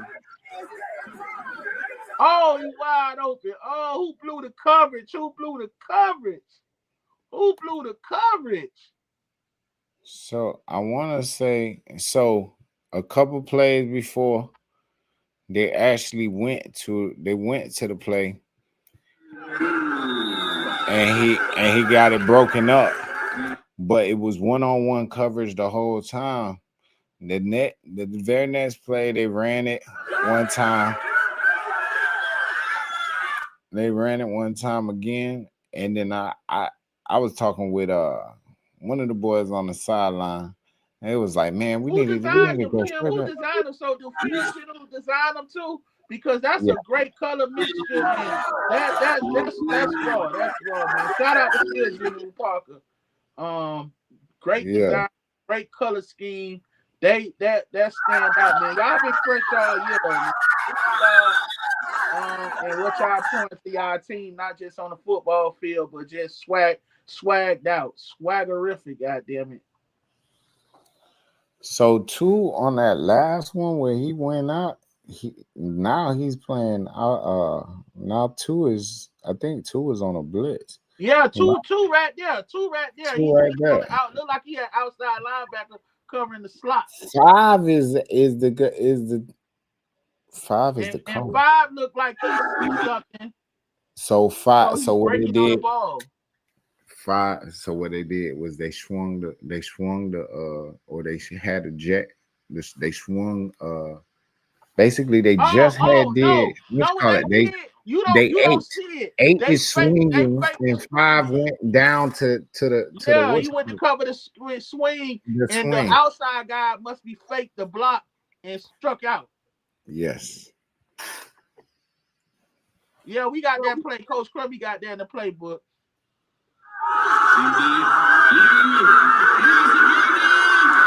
Ain't nobody there, bro. Where's the safety? Hey, man, when you got that running game effective like that, man, they try to take that away. Nobody's home. Nobody's home. Nobody's home.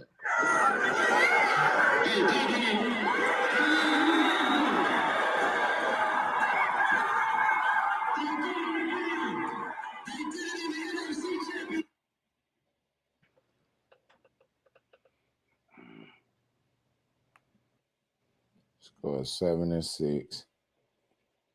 Bro, they didn't score till the 4th quarter, bro. Who, OTP? OTP ain't scored to the 4th quarter. It was 6-0 the whole game. Wow. When it's all on the line, you turn up. Yeah, their game was 12-6. Wow. No, I thought it was 19-6. Yeah, my bad. It was. So they scored 19 unanswered points in the 4th quarter. In the 4th quarter, bro. And that's what you can't teach. You can't teach that resilience and that fight in the team, man. Like, turning up like that. I know Vice tried, wish the game was only 3 quarters. 4 quarters in the game. It's 4 quarters in the game.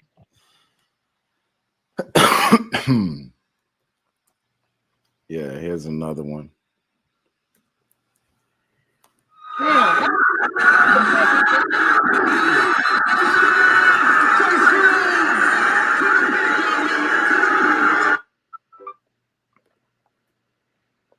They tripping.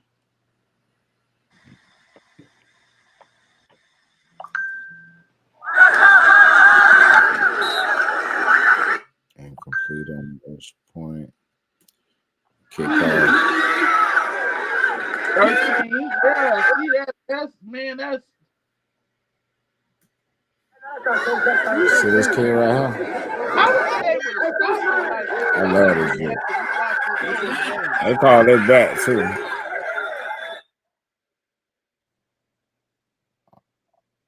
Vice Trial got some raw uniforms too now.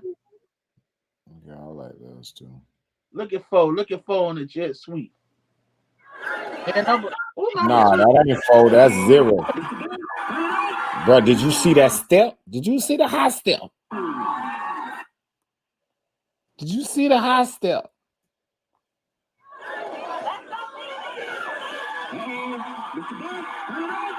Boy, he was almost gone. Bruh. If he don't catch his shoestring, baby boy is cash in for 6. That's an effort play. Shoestring tackle. Boy, that's an effort play. Because he didn't have the angle. He was just chasing.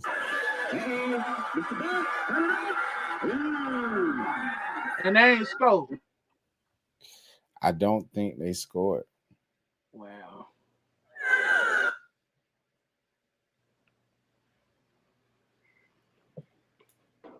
Yeah. This is a game. This the game saving tackle right there. Because if he don't get him right there, he scores. If he don't catch him right there, big shots out the Banks.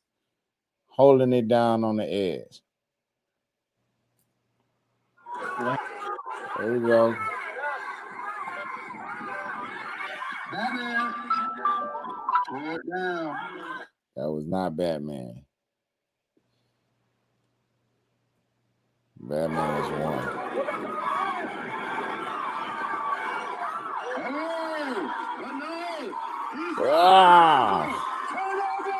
That's on fourth down. Wow.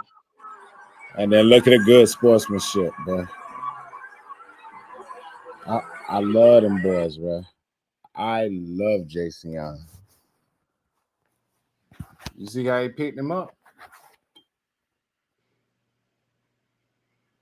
Bruh. You usually don't see that age.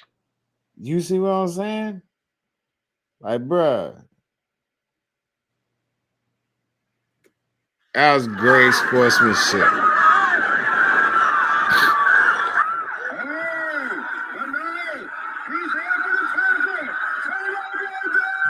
And bro, you can look at Jason Young, like Jason Young is tired as all outdoors.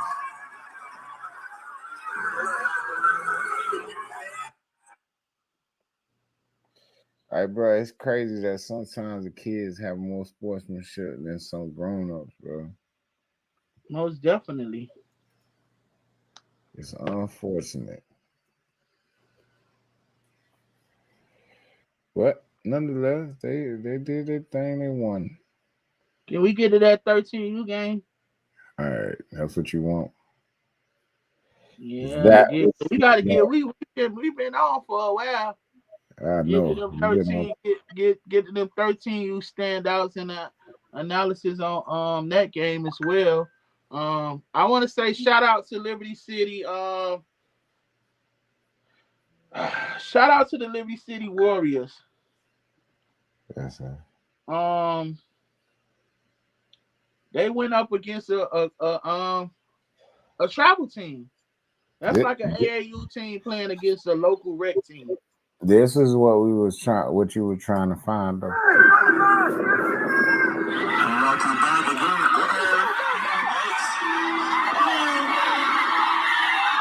Bruh, how? Why is it slow on the stream? It was choppy. Oh, what a move! Boy, that was a chook. Oh, in and out his cuts. Yes, God. Man, go back. It's two moves. That boy running back. I had to let this what's call it though. Go back. That two move when he cut inside and then he jerked like two dudes like in a close space. Give me a new project. Black Chris.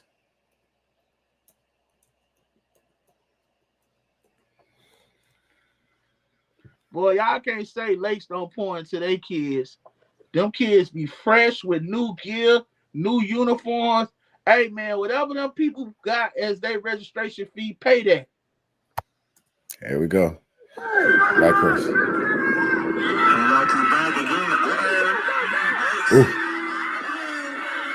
Ooh. Like, what?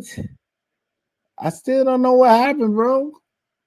Look at that. He bounced it out. He made that move. He used dude momentum. It's like he had peripheral vision because he juked dudes before he saw them coming. Like he made moves before he saw them coming. Crazy. When he cut it back, when he bounced it out, he cut it back in when the linebacker was pursuing, shooting outside to stop him from going outside. Boom. Look at that. Boom. Use his momentum against him. Boom. Right there. Then it's another dude go come from his blind side and he go juke him. Boom. And then he gone. Impressive. Super impressive. Black Chris. Little Chris. Ugh. Boy, he made that boy catch air, boy.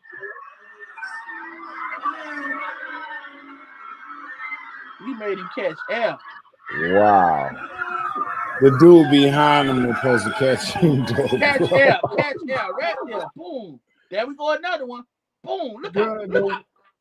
Look out! Man, that's a grown man.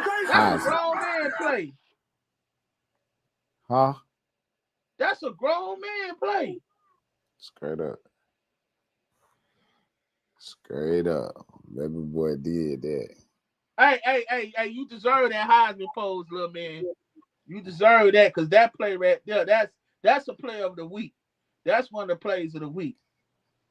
Like, honestly, it was so many plays this week. Oh, I know. But like I was saying, salute to those Liberty City Warriors. We about to go to them right now after the play. I just had to show you because this was the whole reason why we came to the footage. Salute to those Liberty City Warriors. At the end of the day, this is their first year in Florida Elite. This is the first year Liberty City Park is back. It's a historic park. Shout out to Robert Jones, who won several Pop Water National Champions, coached some NFL guys like Kalijah Cansey and Tutu Atwell and DeJuan Wilson, and the Killer Bees as well, another team. So that Liberty City Park is rich in tradition, and they're a Pop One of Power, former Pop One of Power. So this their first year back. So for they 13U to make it to the Super Bowl, they had a lot of athletes, but the name of the game in this unlimited game is you got to have trenches if you want to play that, if you want to be considered a top tier team. And I think at the end of the day, like AK Boys was too much, but they should be too much. If you combine two top 5 teams, one that made almost a national championship in YNC, then the other one that won Cam Newton, you know, Bro, so I'm not letting you do that. I'm not letting you do that. You ain't gotta let me do it. It's you combine. No, hold on. You combine 2 top 3 teams. Okay, well, 3 to teams. be one. So you basically got an FBU team with no. They don't have to show up to practice every day because a lot of them guys know what they're doing. You can tell from Liberty City's team that they have to go to practice every day and make sure they get their kids and have them prepared before time. They definitely had some top-notch skill players, but the game is won inside the box, and they just couldn't match up, man. The quarterback showed a lot of resilience and guts. He stood in that pocket and he delivered some dots, and they were in the game for a while. They put up 20 points on a team that has beaten everybody in the country so far. Not literally, by a lot. but they beat who's who. You know, so a lot. even though they got 50 ball, 50 shots to set it up, 50 shots to set it up. Man, I saw one play where the lineman for AK Boys drove the decent tackle in the end zone. They ain't even scope, but he had the decent tackle like in the back of the end zone when he finished. And then that kid shoulder pad was out of his jersey, and he got up and he didn't even go back to decent tackle. He went to DN like, I don't want no more parts of that. I noticed little certain things like them kids. They was like, okay, now we understand. But I ain't gonna lie, Liberty City. That's why y'all should have took that DSE game. Y'all played it safe. Y'all played it safe, and y'all hadn't played a team with the trenches that you needed to play that prepare you for that situation. Which I think, y'all played zip, and that wasn't pretty at all, you know. So, but I think y'all learned from it and got better. But at the end of the day, though, y'all didn't have the depth of talent that a lot of teams have. And congratulations on the good year. It's just the first year under y'all belt. We know y'all will probably get better and know how to build a team. So at the end of the day, salute to y'all and salute to them kids that came out and played and ain't give up. Even though when them 6 minutes was left, I was like, man, it's really 6 more minutes left. Oh my God. I know some of them say, man, listen. That AK Boys, boy, if you ain't got your big boy pants on and your lunch pail, don't show up. Because they gonna keep coming and coming. They gonna bully you. They bullies. They remind me of how the Maryland Seahawks teams used to be built. We go line up and we go punch you in the mouth. What you gonna do? Get Sir, down they and were lay big. down. That line was big. But nonetheless, right? We're talking about Liberty City got one of the best quarterbacks in the 8th grade class. Salute to him. Shout out to Joe Yearby Jr. He probably didn't have the best of games, but I definitely see the talent there or whatever. It's in the genes. Number 6 is a nice receiver. Oh man, he's nice. He's nice as heck. And Haquez Russell. Man, what he scored about 4 times?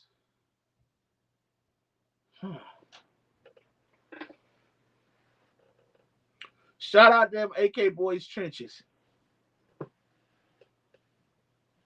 Yeah, man. Yeah, man. It was kind of, but salute to Liberty City, man. Salute on a great season, man. Salute on a great season. I'm quite sure you guys will have another chance. Like if I was y'all, I wouldn't hang it up because I'm quite sure YNC gonna need a 13U, so maybe y'all match up better with everybody because if we gonna be real, AK Boys blew out Top Off Boys too, Top Dogs out of Ohio. They blew them out, and that team was beating everybody preseason. So like at the end of the day, don't feel bad about it. Y'all not the only ones. Go take it out on somebody else. Because it's going to be hard for some teams to cover all that talent and speed. Y'all just got to, it is what it is. One from, that's who Cat said was the MVP of the game. Eddie say one from AK Boys, my favorite player since last year at Tri-City. One come from Tri-City? Cat, man, we don't hear you, man. Turn your mic on, bro.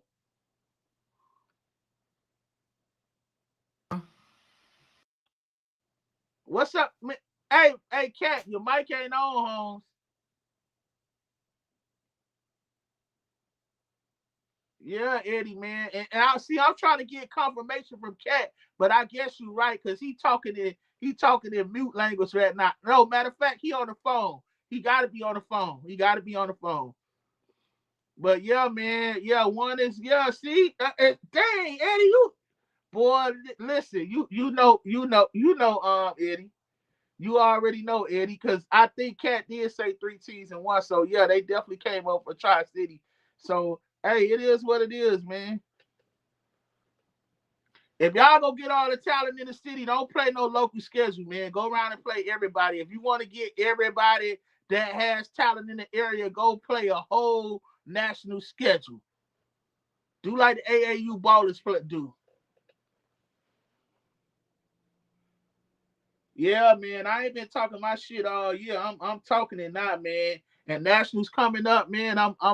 I'm excited. Oh, Eddie, I already know you be on your shit. I know you've been on your shit since back in the day, man, with me. You've been doing this shit long as me. Longer, and you coach.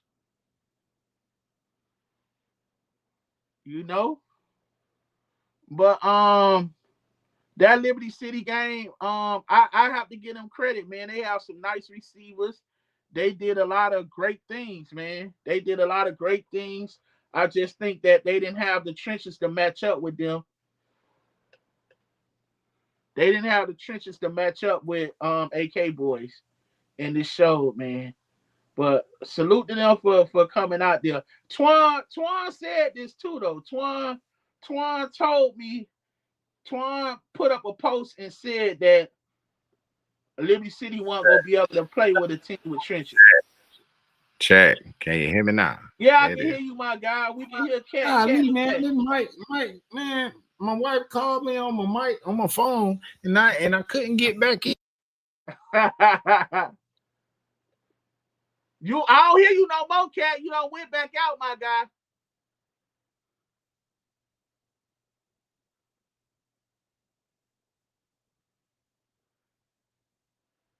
Cat, we can't hear you, Cat. We can't hear you. No buen.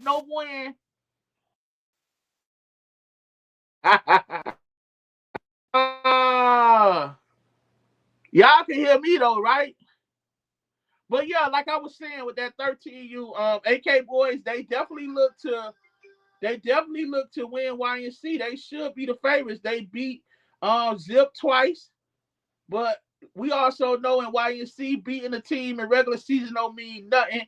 A la Twin City Outlaws, who lost to Georgia Eagles 3 times last year, but lost when it came to that hardware and free jerseys. So hopefully AK can finish the drill and not be shooting like a 22. Cat, man, what's up, bro? What's up, Cat? What's up? We can't hear you, my guy.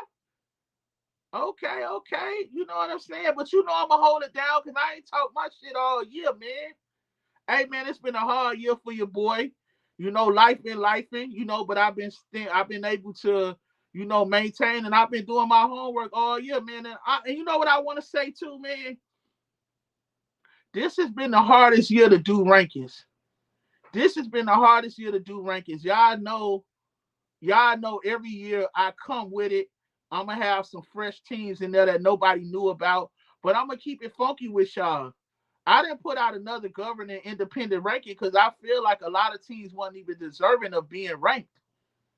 It was just like they were being ranked by default, you know? So I think this been the hardest year, man, because a lot of y'all who building these teams have the wrong blueprint, have the wrong formula. Like y'all heart don't be in the right place. Y'all make that shit about y'all.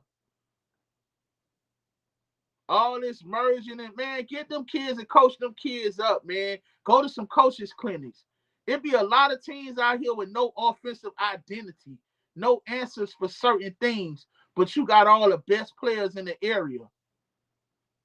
You know what I'm saying, dog? Invest in some coaches clinics, man. I want to be right and put people in the rankings, but a lot of y'all ain't deserving. Y'all think that's because y'all undefeated, y'all could be ranked. And then another thing, like, stop beefing up y'all schedules trying to play any and everybody. Pick and choose who y'all want to play and when y'all want to play them. You don't have to play everybody. Pick a couple of them. Because as you see at the end of the year, some teams get in that don't have the resume near y'all, but y'all judged by a lot of losses. But you want to say, but I was outside. You was outside getting beat like a piñata. That's what you was. Like y'all gotta do this for the kids, man. Be about development first, man. Y'all get on this internet and want to argue and then bring it to the football field, man. Take notes. We know who coach right and properly by the way they execute, by the way they men line up, the way they line. We know who going there every day. Listen, if your team ain't doing conditioning every day, individuals or offense or defense today, if they not on the schedule, if you just showing up and you got players showing up when they want to show up just because they good, nah, man, y'all got to start practicing with these teams because it's getting boring to watch. And I'm tired of hearing, I was outside. Like, I was outside. Like, those moral victories, man. It's hard to rank, man. It gonna start being top 5 rankings because everybody outside of top 5 is like the same teams, depending on which week they play. What's up, Cat, man? You got that problem fixed yet? Finally. Oh, there go my dog. Y'all already know. Back. I'm gonna keep it funky. I'm old school. I'm not saying what y'all want to hear. I'm gonna say what y'all need to hear. Because again, and a lot of you parents, I'm gonna tell you, PSA, stop running to every team because they got it going on. Don't waste the whole year, your child's time, not get development. It's about the reps. It's about the reps, baby. If they gotta put you in, if they gotta look for you when the score's out of hand, that means that you at the wrong team. You at the wrong team. Go where those coaches go take time to pour into your kid. That's go teach your kid something, that go think of your kid and say, okay, he need to learn this and take pride in it.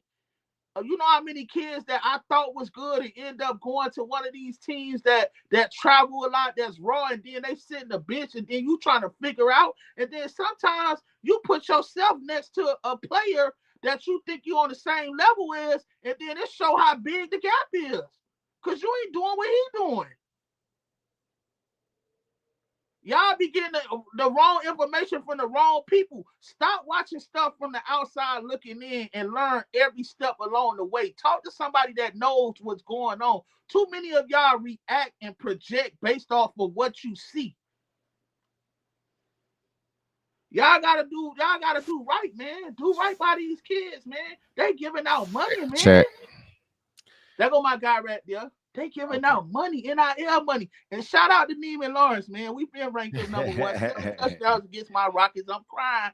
And I'm going to say, modern day St. Francis, come get this boy out my Rockets business, man. Cut him an NIL check, move the mama like they did Ty Snell at Allen in Texas. We need some of that oil money. Come get Neiman. Neiman is the best thing in his class.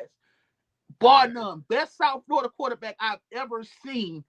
Throw the ball, and that's talking about Dade, Broward County, all that, my guy. Hey, somebody please come get him. Somebody come get him. Like Miami High JUCO, man. 7 touchdowns on us. A rivalry game. Listen, my brother, my cousin is the coach of Central. Cause I'm gonna say, get them out your business. I ain't gonna talk about you or what you didn't do, cause you got the job. And you know you did what you did. You got the job like all of a sudden. You know what I'm saying? So like I'm gonna make some excuses for my cuz. He was a first round draft pick too, and he was working at a college. My cuz know what he's doing. He just got to get it right. He ain't inherit a whole staff like other coaches that took over. But listen, man, Neiman 7 touchdowns, man. 7. Let's go 7 back touchdowns, to Cat. Let's go back to this 13U game. My apologies that I didn't get a chance to do what I do. I was having technical difficulties over here. But let's just talk about real quick a couple of the guys who stood out for the 13U on the 13U level at the Florida Elite Super Bowl. On the AK boys, we're gonna start off with number 1, Jaden Williams, formerly of Tri-City. The young man has been putting on since last year. He won the Heisman for the dual age or the D2 age bracket then. And man, the boy has been doing his thing, but I think he sprayed like probably 2, if not 3 times in the game this past weekend. Mr. Everything, Mr. Jaquez Russell, he did a great job this running the ball. Honestly, every time they touched the ball, they scored. Jaquez had a stupid play though, where he actually ran a kid over, ran to. Hold on, I gotta. I'm calling Janet Reno, because that was child abuse. What they did to them, and then they really rubbed it in. Like, hey, AK boys, I ain't gonna lie. Don't beat y'all chest. Go play FBU. Go play FBU, because that's the amount of talent y'all have out there. Don't be out here beating up on average Joes and beating y'all chest. So then I don't like that. I don't like that. So number 5, his name is Hazel Polanco. Congrats on the Super Bowl though. For sure. Hold on, here you go right here.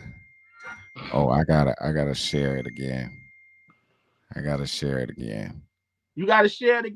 Okay. While he's sharing that, can I get a little sidebar? Go ahead. I want to say, I know my dog probably ain't watching this, but salute to my dog. I think he the best coach in Orlando. Shout out to my dog, Josh Robinson, a real student of the game, a guy that respects the game, and everything he touches, you see the improvement and the development in it. You are truly one of the top guys in this game, and you have proven that with your team. Even though you came out on the short end of the stick, you definitely improved that team from where it was. Shout out to them, man. West Orlando Jazz team, you coaching staff. That was definitely my favorite game of the whole weekend. And Lord knows, when I'm picking the games and so forth, I am really just using facts and making an educated decision about it. You get what I'm saying? Mhm. And a lot of our family and friends out here that's on our Saturday family and friends, they get at me, boy. When I don't pick them, when I pick Oh against yeah, them, most definitely. oh, we know where your heart at. Shut up. Yeah, y'all be taking stuff But personal. Though. They boy, my definitely be heart with taking the it personal. kids. I love your kid. I don't love you like I love your kid. They be want you to, hey, they be want you to play blind to what you but see. but I have to call a spade a spade. And at the end of the day, as I said, it was gonna be a lot closer than everybody expects. Because I respect Coach Josh and that entire coaching staff. Again, the last time they faced each other, it was West Orlando's very first game out of the blocks without having a couple of their main players that they needed. X factor like Day. He was in track at the time. They didn't have everything, and it was their first game. Yes, they got beat. They got beat bad. But they ended up losing one of their best pieces to the other team. But the amount of work and the amount of just uh uh uh how much the kids bought into the system, they were dangerous. They were dangerous all season long. And how they handled Tampa Jags the first time, and when they played them, that's when I knew they were really real. Oh, And when I yes, saw them play Duval Jags, that's when I knew they was real. When I saw them I play the said Duval Jags, they played Tampa Jags before they played Duval. see, I ain't see that. I saw when they played Duval, and that was a measuring stick for me. Tampa don't It really was a come big one. outside like that.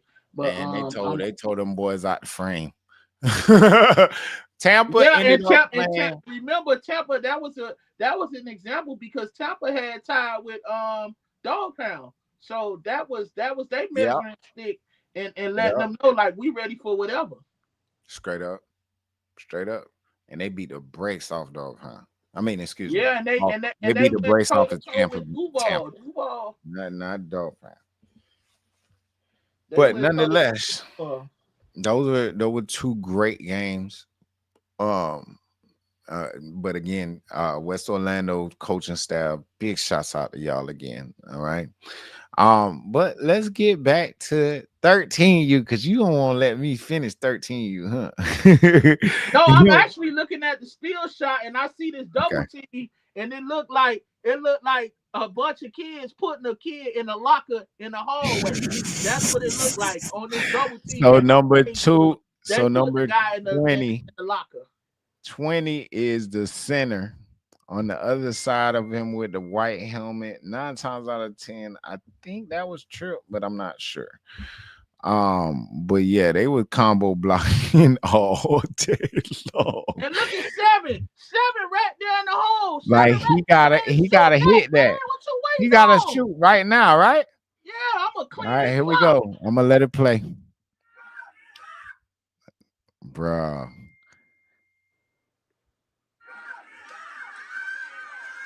He missed it. He fucking missed it. Hold on, I gotta put this down on the timeline. He missed it. Here we go. Man, and look how he came out of there. They grabbing Jersey. Man, listen, I ain't gonna lie, they don't make Why is linebackers it? like they used to. No, this ain't the one. They don't make linebackers like they used to. If that was Aaron Willis, he would have wiped his nose. Say that again. If that was Aaron Willis, he would have wiped his nose. Man, you talking about one of the greatest linebackers that we've ever seen on youth football realm. Don't wait on it. You bring it. Hey, that boy got a raw ass sticker on the back of his helmet though. Yeah. Super showcase, baby. You already know. Bro, watch this boy. Jaden did what he wanted to do. Yeah, let me. Oh. Jaden did what he wanted to do, bro. All day. That wasn't fair. Man, that shit was blocked perfectly. Yeah, look at it. Look All at it. he had to do was hit. It was Uh, nobody in the second look, on the look, look. second level. Nobody. Man, it looked like the linebackers was playing hide and seek. Bruh, the line. Oh my god.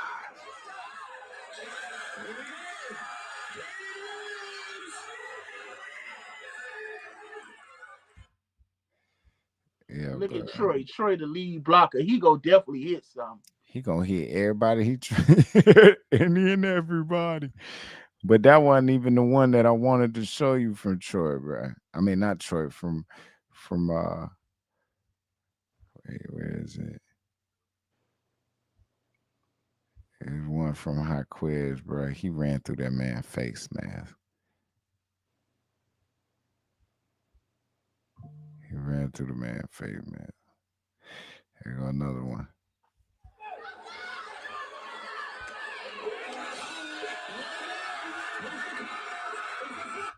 Boy, look at that boy throwing that thing.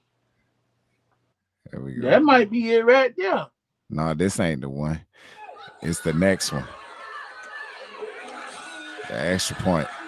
Man, I told you how Quinn scored like 4 times. That boy too fast, bro. Only thing I ain't like, why both of y'all wearing white? Dog, I hate that. That's what YFN and Brick City did. I hated that. I was like, come on, bro. Somebody got to wear light colors. Here Then go they the, playing here on go the Miss play. Arthur Field. That's a trash field. Here go the play. Cause I ain't know where he went. He lost me. Watch this. Watch this. Through your face. Oh no, I gotta wait for. I'm watching on my computer, so it's a delay. Bro, he ran through his face. Wow. Look at him. He wanted contact. See, that couldn't be me. I would have hit his ass. That dude wasn't looking to hit him because he knew he already scored, and he went and hit the man. Child abuse. Say that again. He went and sought that man out. That man ain't come down trying to bang. He sought that man out and punched him. Let's sit your ass. You get out the street. Yeah, get your ass out the street. This is a grown man game. I ain't even see him cut back, bro. Bro, he did not. That was like at the 2, bro. I was where I was where the marker was. I know. I see the pylon. And look, Nine ain't even trying to deliver the blow. He went low and curled. I'm like, man. God bless the dead. Tanae Thornton played safety for our 2010 Overtown Rattlers Pop won a national championship team. Listen, came down with authority. You go wipe your nose. Come on, Can we see some of these Liberty City throws and passes? Because they showed was throwing it. Bro, he wasn't about to call that in. He was not about to call that in. Bro, you was so mad. You was like, tell that ref with his blind. Dog, the back judge had to call that, bro. That was a bad call. He gonna look at it and then like, okay, like he ain't giving no resistance. Like, he bro, knew he was doing some bullshit. Bro, the pylon fell. What are we talking about? He right there too, bro. He's standing next to the pylon, bro.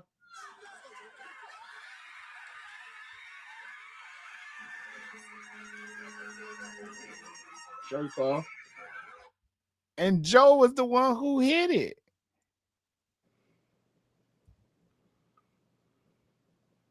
Home touchdown. Now watch him say no. He was really about to say no. He on the 1 yard line, the back judge will come back, touchdown, and back judge walking to him. He like telling them, like, man, what the fuck is you doing?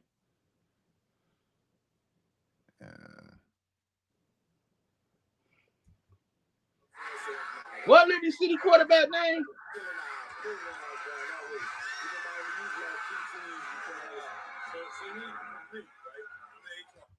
Cat, why is your shot upside down? What the hell happened? Okay. There you go again. There go Troy. I knew they weren't gonna get in front of Troy. I want to find one of they schools. Some of Liberty City players was like, man, some of the city players was acting like they was still weighted ball.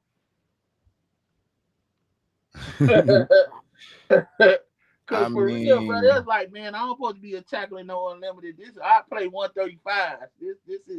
This unlimited. This the one. This the only pick of the day.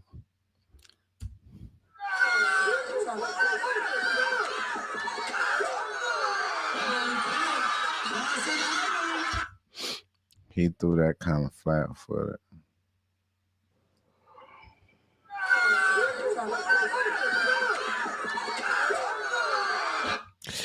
He was supposed to have a little bit more air under it, and he would have got it to him. Yeah, you could barely see it though.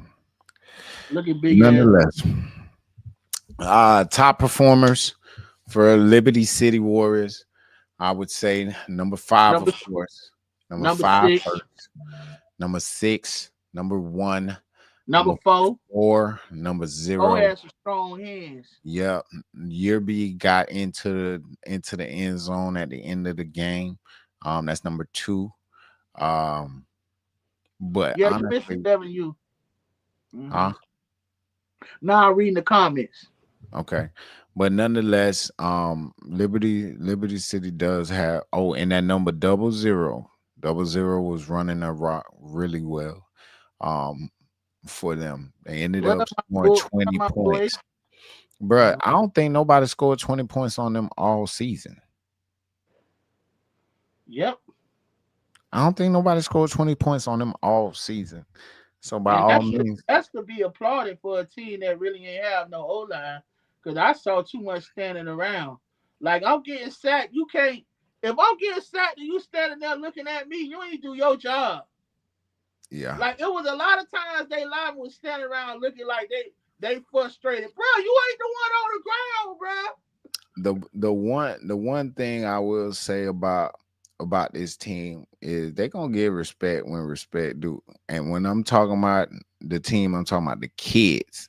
I ain't talking about their parents and they supporting cats, because sometimes supporting cats take it to a little bit too far.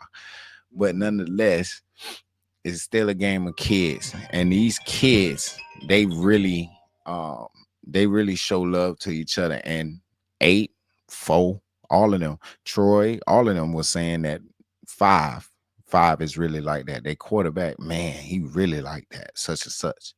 So by all means, that's why you get really the honest opinions from the ones who's out there competing and exactly. let you know, like, hey, we got respect for him. And it's hard to get Troy respect, because if you not Troy, if you have Troy don't respect you at all. Troy, man. Troy respect ballers. Troy respect ballers, and nothing else, nothing more, nothing less. You could talk all you want, but if you ain't out here in the dirt, shut up.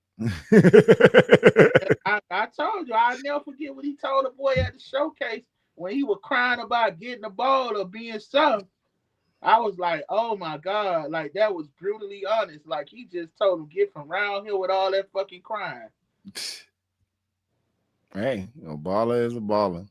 Every day and twice on Sunday. You hear me? So nonetheless, love Troy. On the other side of the ball, I didn't give top performers. Number 1, Jaden Williams. Number 3, Jaquez Russell. Number 15, that tackle. Hold on, man. Number 4, Troy Ellis the third. Number 15, that's Taz McCaskill. Number 10, that's Big Trip from Tampa area. Number 9, Denoris Brown. He had a couple of big time sacks and so forth for his team. Number 19, JoJo was filling the lanes very well to the other day. Any other numbers that you could think of off the top of your head? Of course, number 71, MJ Hepburn. Number 52, Big Monkey. That's on the line. Number 20, Miami on the line. And number 34. And number 34, all my Man, boys on don't the call on line. Miami if they That's help that. to beat a team from Miami. That Bruh, gets I'm stripped from just their telling name. you what they call him. The center That name. gets That was stripped that. from That's their his name. nickname. There will be no Miami. Miami on Miami crimes. So nonetheless, man, big shouts out to that whole line. Mason, you did your thing out there. Okay, 34. Besides that, on the defensive line, 15, as you said, number 9, I already said. It was somebody else who was acting up on D line, bro. I can't remember. Number 10. I said 10. Oh, okay. But nonetheless, 88. number 8. Yeah, 88. Mr. Bennett. D. Bennett, he definitely had a hell of a game. He had a hell of a game. Man, Besides can we talk him, about number another 8, team now too? Mr. Johnson. He had the only pick of the game. All right. Who else? Yeah, we could talk about them other like thrashes. We need to get the thrashings out the way. Like, no disrespect to y'all, but pretty much, like, again, the games are won in the trenches, man. And some of these teams, they don't have the luxury of having those big bodies and stuff, and they loaded with skills. So when you can line up, and I think when I saw TMT lose to OTM, I kind of knew what the outcome would be when they played West Orlando or whatever, especially from what West Orlando did to Royal Palm. Even though the score didn't really reflect what happened in that game. But West Orlando has been on the road since their loss to OG Ducks. And Coach Hester and his staff, they built this team a certain way. And it's Smash Mouth, really Smash Mouth, with his son as the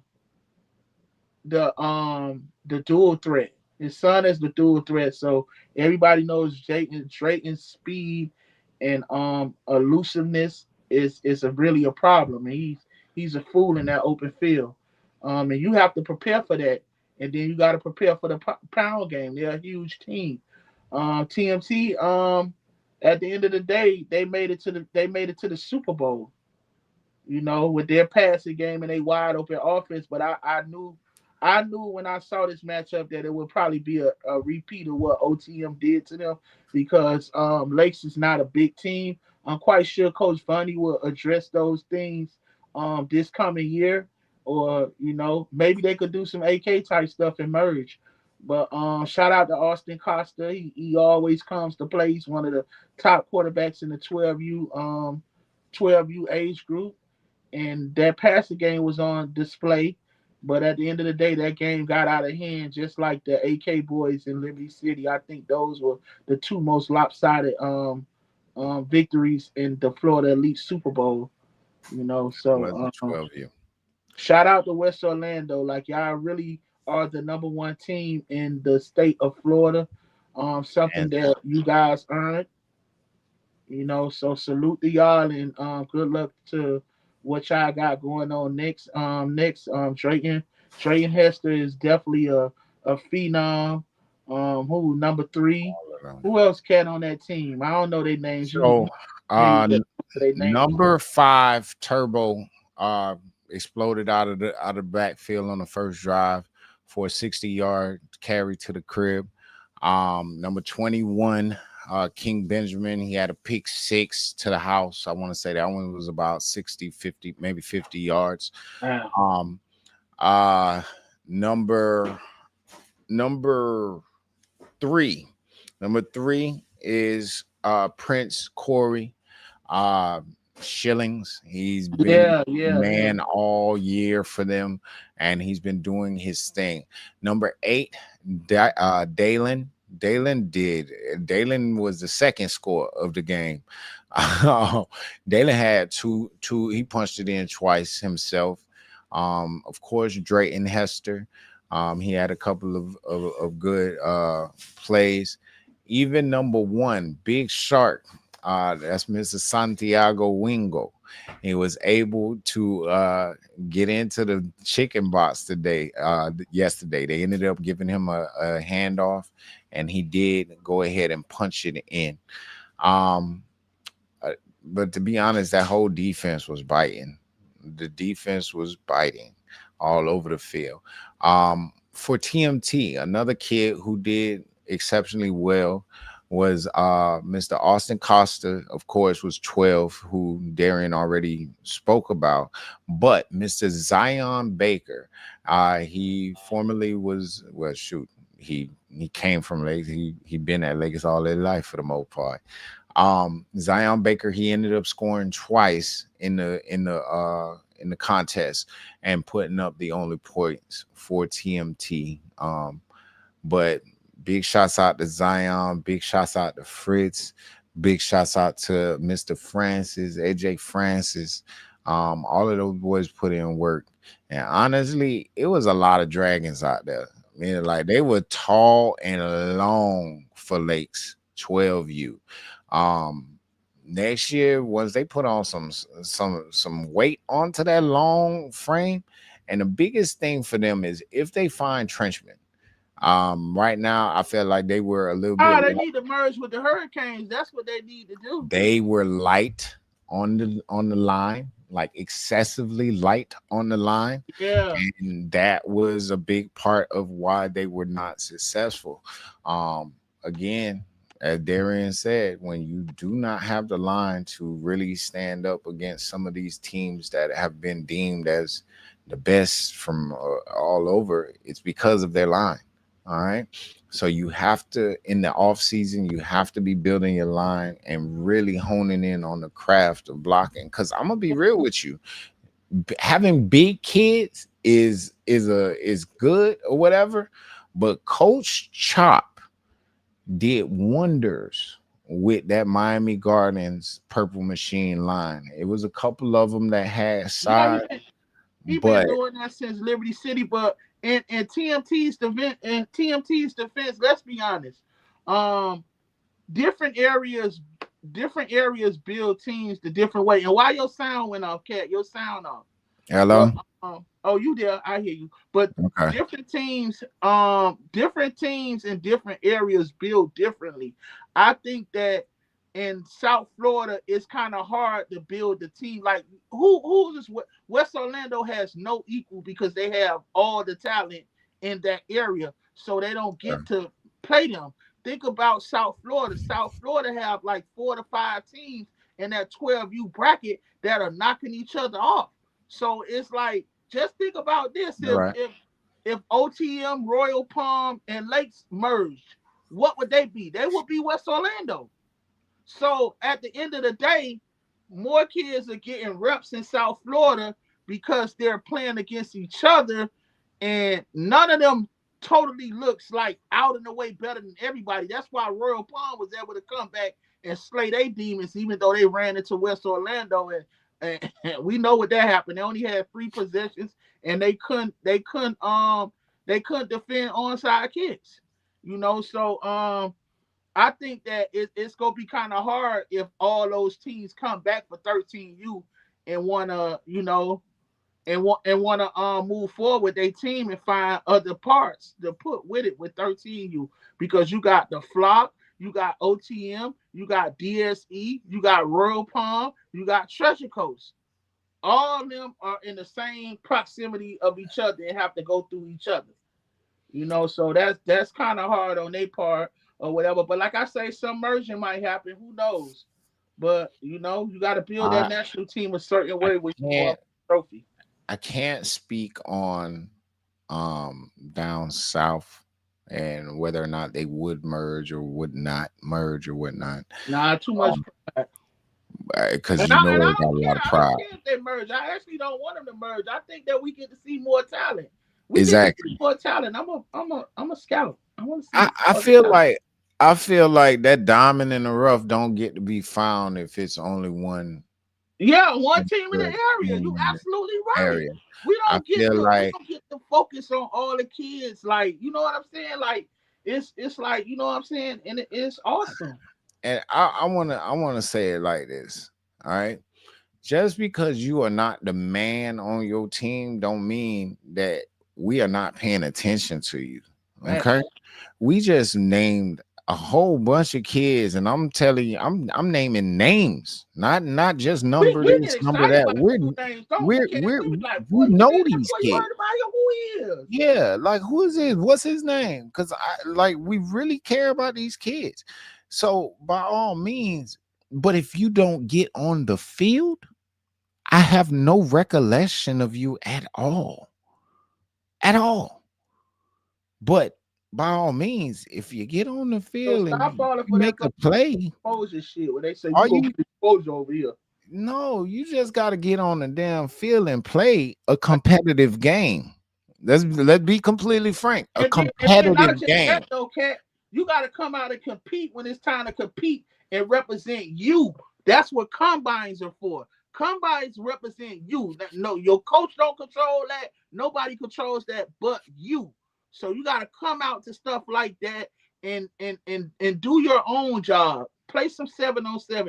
Even if you run track too. Because it's like, hey, I run track too. Like these are the things. Like at the end of the day, it's no one way to get known. For sure. Um, like you just gotta be on the field. You gotta keep playing. And another thing that I'm starting to take with a grain of salt um is my evaluations for my quarterbacks and so forth. I'm all about positively trying to watch and evaluate the kids. You get me? And I'm always gonna give you your pointers of what you should work on and you shouldn't. But honestly, from this year, it has opened my eyes that sometimes just the way a coach handles their players, especially quarterbacks, um, between one coach to the next, it can completely change that kid's comfort. It can completely change that kid's environment, how he actually looks at himself, how he feels about himself. You get me? So I try to focus on a lot of the positive that I see. And if I do see negative, I'm going to coach you up out of it. But at the same time, keep in mind for me that you are still developing, that you're still coming around. And honestly, one of the biggest things for you quarterbacks is you guys have to find somebody who really understands the game and really is going to teach you how to how to dissect and digest the information that's coming at you, not just telling you throw to Johnny gonna be open. Why is Johnny open? Tell me the tendencies that make Johnny is going to be open on this play. Am I reading the safeties? Am I reading the corners? Am I reading whatever? What is my keys? What is this and that? And sometimes it's like certain coaches make it harder for those kids to get out of it because they're so used to just going just dealing with it one certain way, and then once terminology and everything else comes into play, it's completely difficult for that kid now because that's not how he's been grown up. That's not how he's been raised to even process information.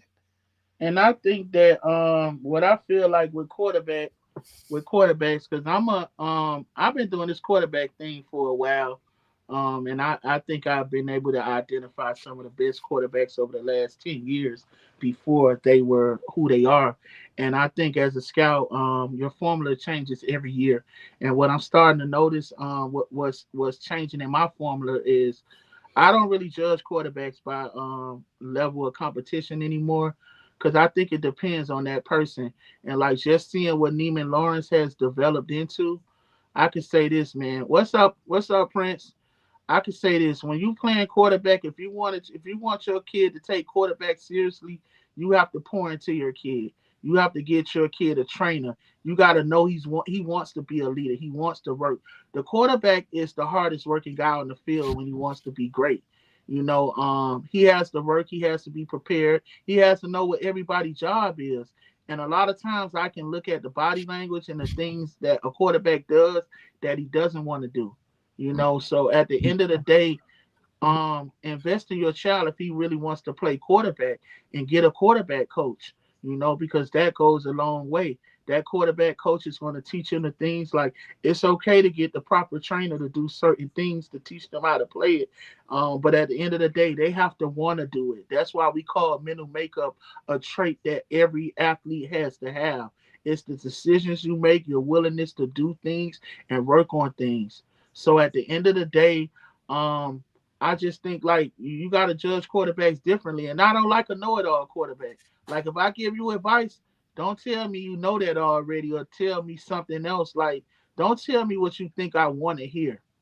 You understand what I'm saying? And I think that a lot of people do that.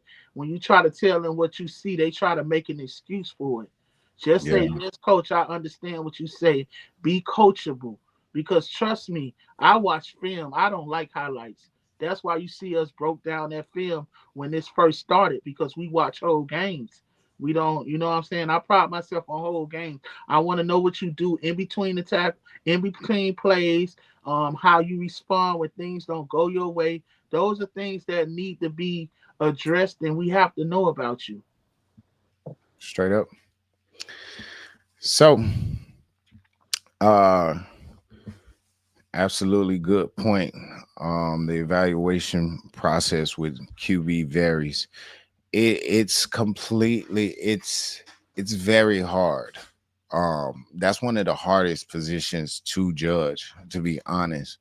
Um, yes, we have a little bit of a science to it, but at the end of the day, it's still on the kid. Is it still on the kid and his mental makeup? It's still on whether or not he has a support system as well, Mhm. because 9 times out of 10, the kids who do make it and who are exceptionally gifted at quarterback, they have a trainer. Every single one of them has a trainer. I don't give a damn who you is. You have a trainer. If you're one of the top guys, you have a trainer. Mhm. Honestly, you might have 2 or 3 trainers. You just got a favorite trainer, to be real with you. Okay. Shout out to my boy Oliver Bozeman. But Bozeman don't play around. You get Neiman and make sure he go to Bozeman all day, every day, whenever he could get a DJ chance. Bailey for NC You feel State me? as well. Yes, sir. CJ Bailey and all of them boys. Again, those are great quarterbacks. And honestly, when it comes down to South Florida quarterbacks, a lot of the top quarterbacks come out of that Bozeman camp. Besides Bozeman, there is what's the other guy? Drew. Rucker. Drew. We used to Drew. have Mastroli, but I ain't been hearing from Mastroli in a while. I'm talking about Drew, the one who used Oh to be yeah. with Coach Rucker too in Tampa. Coach Rucker is now in Tallahassee, I believe. But Drew, I don't know where Drew is. Drew might be in Tampa somewhere or whatnot, but I'm not Yeah, sure. I think so too. Yeah. But Drew is another good one. And then of course our guy, Coach Nick Cabral down there with Heights. Yeah, Coach Nick, I got So, yeah, hell yeah. so make sure if you guys are down south, you gotta get with a coach. You gotta have a trainer. And every top guy has a personal trainer. Yeah, definitely in the Tampa area. Everyone. BJ Hall in the Tampa area for sure. QB toughest position in sport. It is. Support system is huge. They need encouragement through the tough times, says Prince Njoku. Eddie says BJ Hall in Tampa area. QB is the toughest position for sure.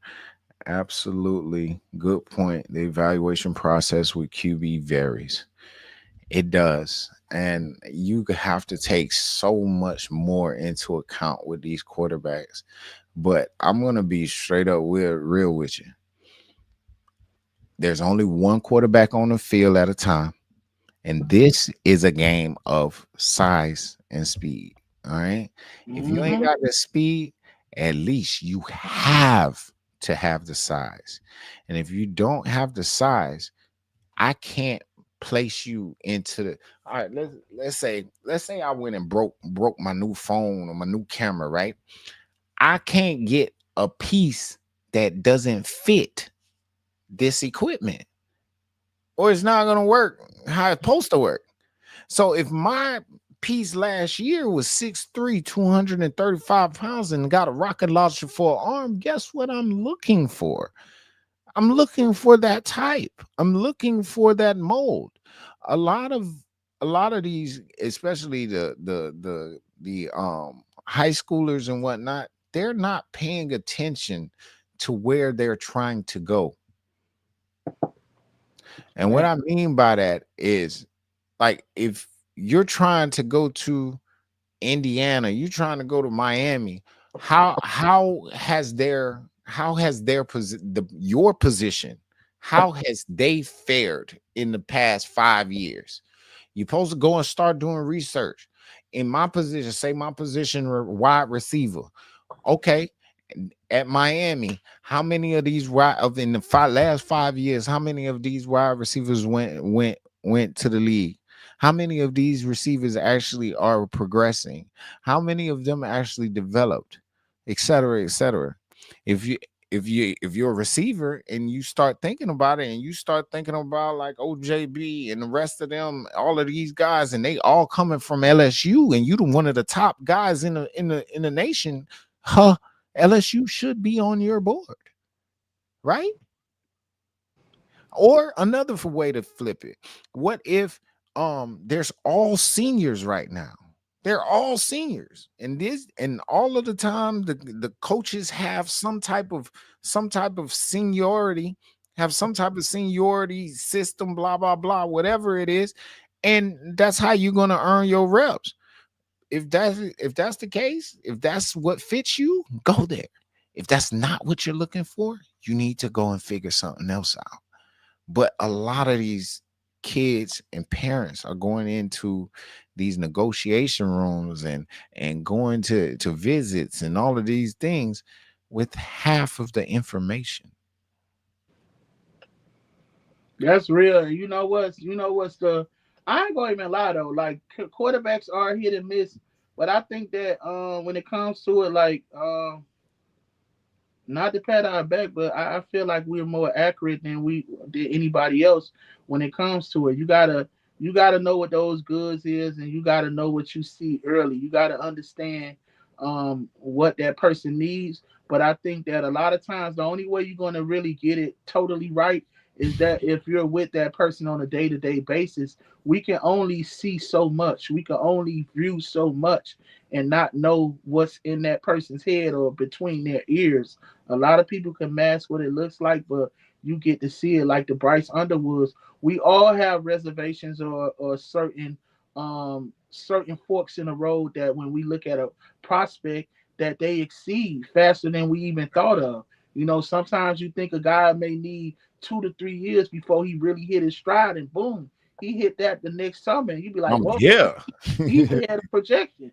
You know what I'm Yeah. saying? Like Neiman Lawrence. Neiman Lawrence played as an eighth grade quarterback. He played at Ransom Everglades varsity football. He was playing with a lot of kids that were in like Power 4 kids. He's playing at a rich school where they can see the ocean from their football field. It's in a Yeah. rich area. And coming to Northwestern, he had to adapt to the speed of the game.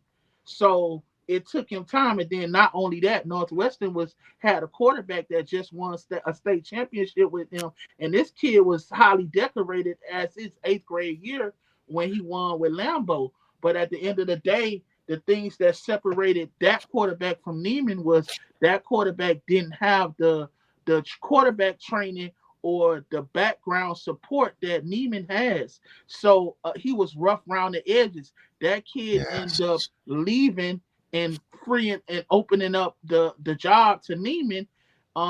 And he ended up going to American Heritage, which he's in the playoff now. He has a chance to go to state. But when you look at Neiman, you can tell that Neiman has been prepared and groomed for this. And he's sharp, he's smart, he has a rocket of an arm. I think we really saw him. I had a knock on Neiman in the 7th grade, and he came to our super It was showcase, 6th and grade.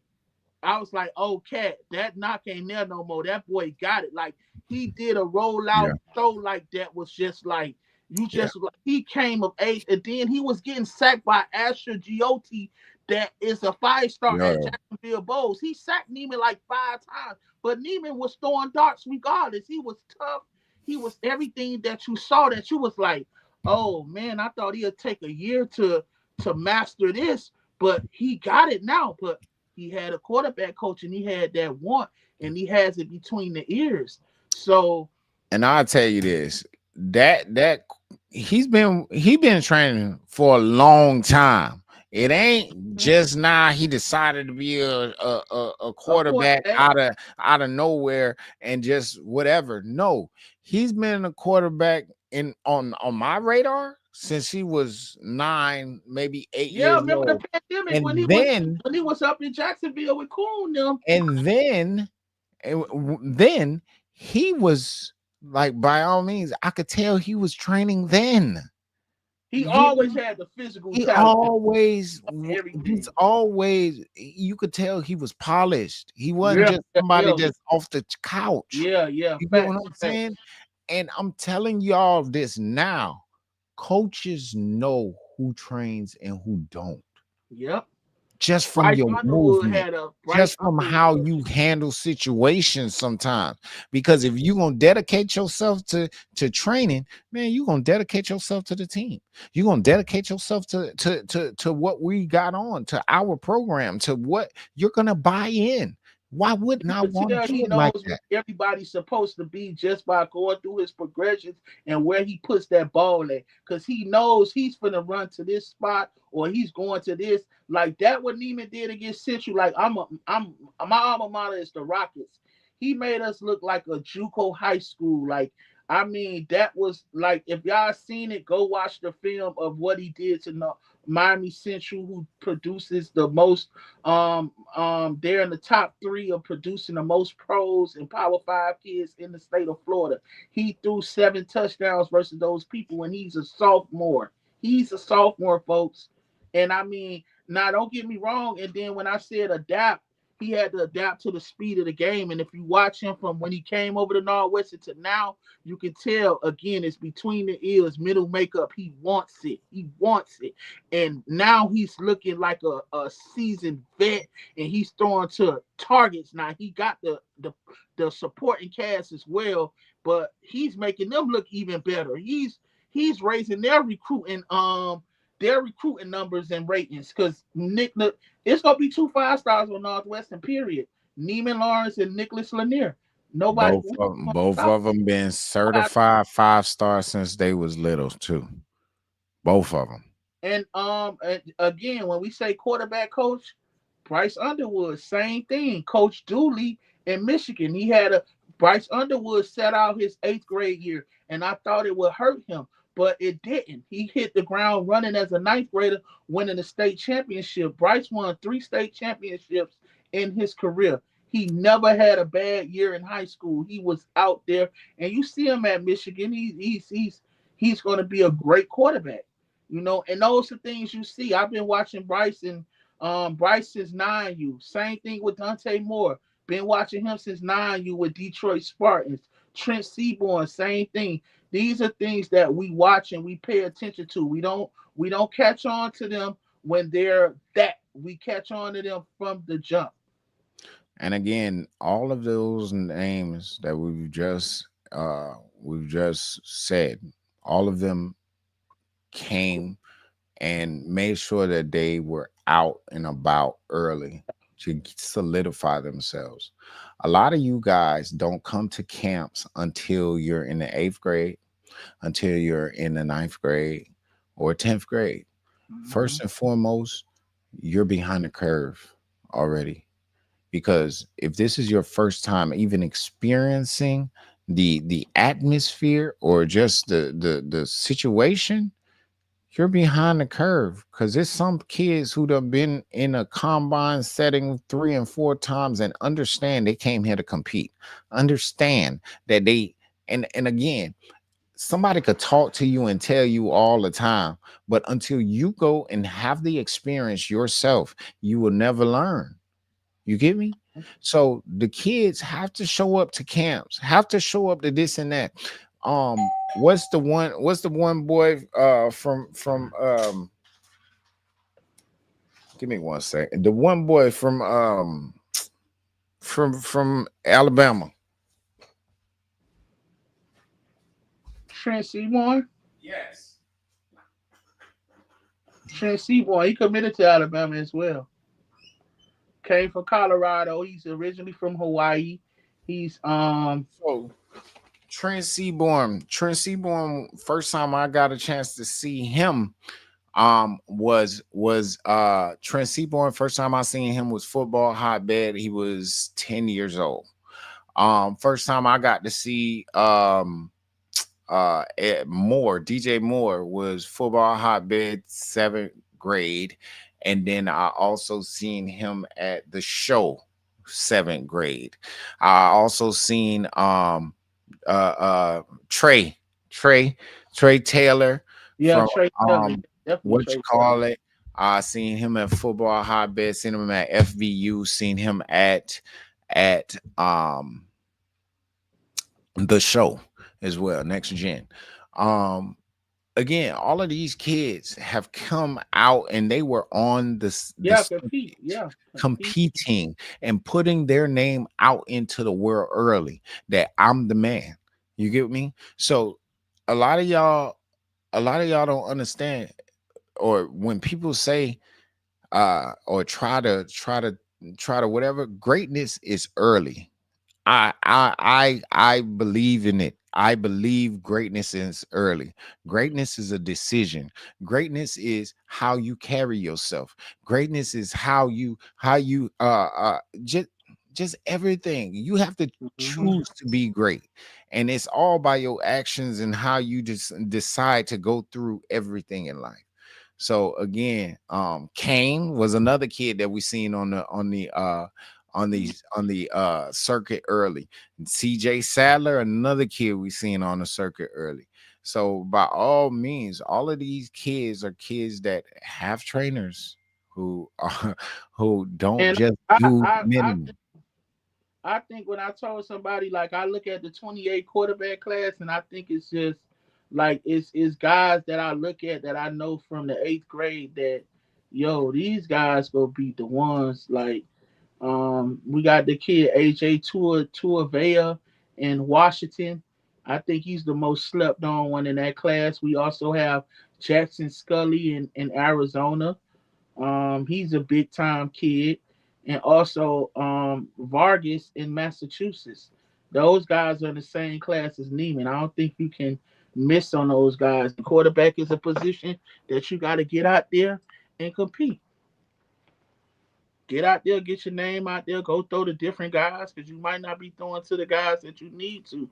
And once you get the hang of competing in camps and getting that out of your system, so that way in high school you get to know what it feels like to compete, and it can be second nature to you when you're out there competing. That's a good way to get things kicked up for those college camps you start attending. You already know about the drills and stuff like that you have to do, and definitely what's between the ears. So like, yeah, it's big out here. Okay. Hey, but we've been on here for about 3-4 hours, bro. Hey, we made up for lost time, but you know we gotta come back for my AYF though, because I gotta talk about my AYF. I don't know when we go do that. I don't know do if it later on it's tonight. tomorrow, but I gotta Later on get my tonight. AYF Nationals. You heard me? So later on tonight, we will be live again. Make sure that you tune in. I think that we actually missed half of the Florida Elite games, so we'll go ahead and we'll Yeah, review we those covered the most later. exciting ones, though. We covered the most exciting ones, No, though. we didn't. Oh, well, we didn't talk about West West Orlando and Orlando TMU. and We gave Josh his flowers too. We didn't talk about Dog we Pound. ain't talk about the kids though. We ain't talk about Dog Okay, Pound okay, and what's called. okay, We gonna okay. come back. We gonna come back and talk about the even day later on tonight, as well as we'll talk about some of the Yeah, we got some national. 505 camps coming up, Eddie. We trying to get into the 5-on-5. If we could get our big people to get these big guys out the way, we definitely want to see them. We just got to get the commitment from the right people. Yes, sir. Honestly, so Eddie, what I do need you guys to do is so I'm gonna talk to you a little bit later afterwards, but we are starting to work on our R&R areas that's within Florida. All right. I want to create a trench league based off of those particular areas. If it would be a lot easier for you guys to collect kids from 239 or 813 or 7, you get what I'm saying? Now we need Let to it do what unite it do. the Fat But Boys we will out. do the 5v5. And I'm telling y'all now, when we do the when we're gonna do the Florida Supreme showcase, matter of fact, I gotta do a whole live just explaining about what that is and how it's going to be different than everything else that's around right now. But we would probably do that tomorrow. But later on today, we'll be going over AYF Nationals and the matchups that are set. We'll also be Yeah, going our over the favorites, Florida baby. Elite. We'll also be going over the Florida Elite even day. And what else did you want to review, brother? What else did we want to review? We gonna review some stuff, but we gonna just basically we gonna also talk about Hawaii as well. What we got going on in Hawaii and all the teams. But I think that AYF will probably take up most of my time personally because I think that it's over 200 plus teams, man. It's a lot of teams to cover, and and it's a lot of teams to get on the radar and a bunch of kids to get on the radar. So I'm gonna do my due diligence this year. I'm super excited again to be in a place where it's 9 fields, 10 fields out there with nothing but pure football, man. I'm gonna be in football heaven. Hey, but I'm gonna y'all be in know what football. it is, man. We appreciate y'all for tuning in with us. If you guys have any questions, make sure you give them all to Darian. He said, make sure you get them all to Darian. Yeah, Darian, listen, I'm making up for lost time, man. I'm always here. I keep telling y'all my inbox open, man. And we cranking up. We've been off the scene, but we finna crank this thing up and we finna drop some gems and stuff like that. We gotta get them rankings right too, man. Gotta get them If rankings right. if you are not in the database, if your kid has not updated his form since within the last 2 months, I need y'all to update y'all information once a year. Every single one of our athletes need to update their information. The link is in the bio at R&R Top 100, also in the bio for R&R Sports Media on our Instagram. So always go ahead and check that. Prince says, are y'all coming to YNC? I will be there one of the days. I'm not really sure which day, but I will be bouncing around to as many nationals as I can, just trying to show love to as many kids as possible. Pull up on me. I'm gonna have bands on bands on bands. If you are not following me, if you can't show me on your phone that you're subscribed, you will not get a band from me. So don't talk to me. Don't say nothing until you pass go. You hear me? Hello. So go ahead, make sure y'all have it. Haven't gotten an invite yet. Will you be at FBU? So at FBU, this weekend I will be at FBU Friday and Saturday. Well, Friday for sure. Sunday, I I might. think I'll be at AYF this weekend. Yeah, I think I'll be at the check-in. I might go live from the check-in to let y'all see how many teams be there. You figure deal me because it's right next door to the facility at the Wolfen Lodge. Yeah, Okay. I'm bragging different. Yeah, y'all know. Y'all know. Crazy, man. But y'all know what it is, man. We love y'all. Make sure y'all check in with us tonight. Tonight, what time you want to Yeah, go live, bro? because T go talk about who could possibly be D, famous for the I music. don't even want to hear that. What time you want to go live, bro? What time y'all want us to go live? What time Man, y'all y'all go drop live? it below. 9 What is the o'clock? best time for us to go live? We talking about 8, 9, 10. What time is it the best time? If it ain't live, it ain't me. Okay, OG Ducks and SS Ducks in AYF Championship. Prince and Njoku says. Eddie No, says, sir, buddy, Prince. Don't do that, Prince. Don't do that. Don't do Eddie that. says, I wish more Florida areas would lock in with AYF. It's a great league. I get it. I get you. But as history is, AYF could have had one of the biggest leagues in Florida, but they chose not to because they really 9 times out of 10 they didn't want They were tied in with they were already tied in with a league. already, and they wasn't working with something that was on the rise and possibly. Not just that. I personally believe that the majority of Florida Elite teams at the time came from Orlando. You get me? With 2 of their teams coming from like the Sarasota area or that panhandle for the most part, that side. So with that being said, they didn't want to overdo it in one particular market. You get what I'm saying? They already have had a AYF league and brand, and to be honest, they still have that same league with CYFL.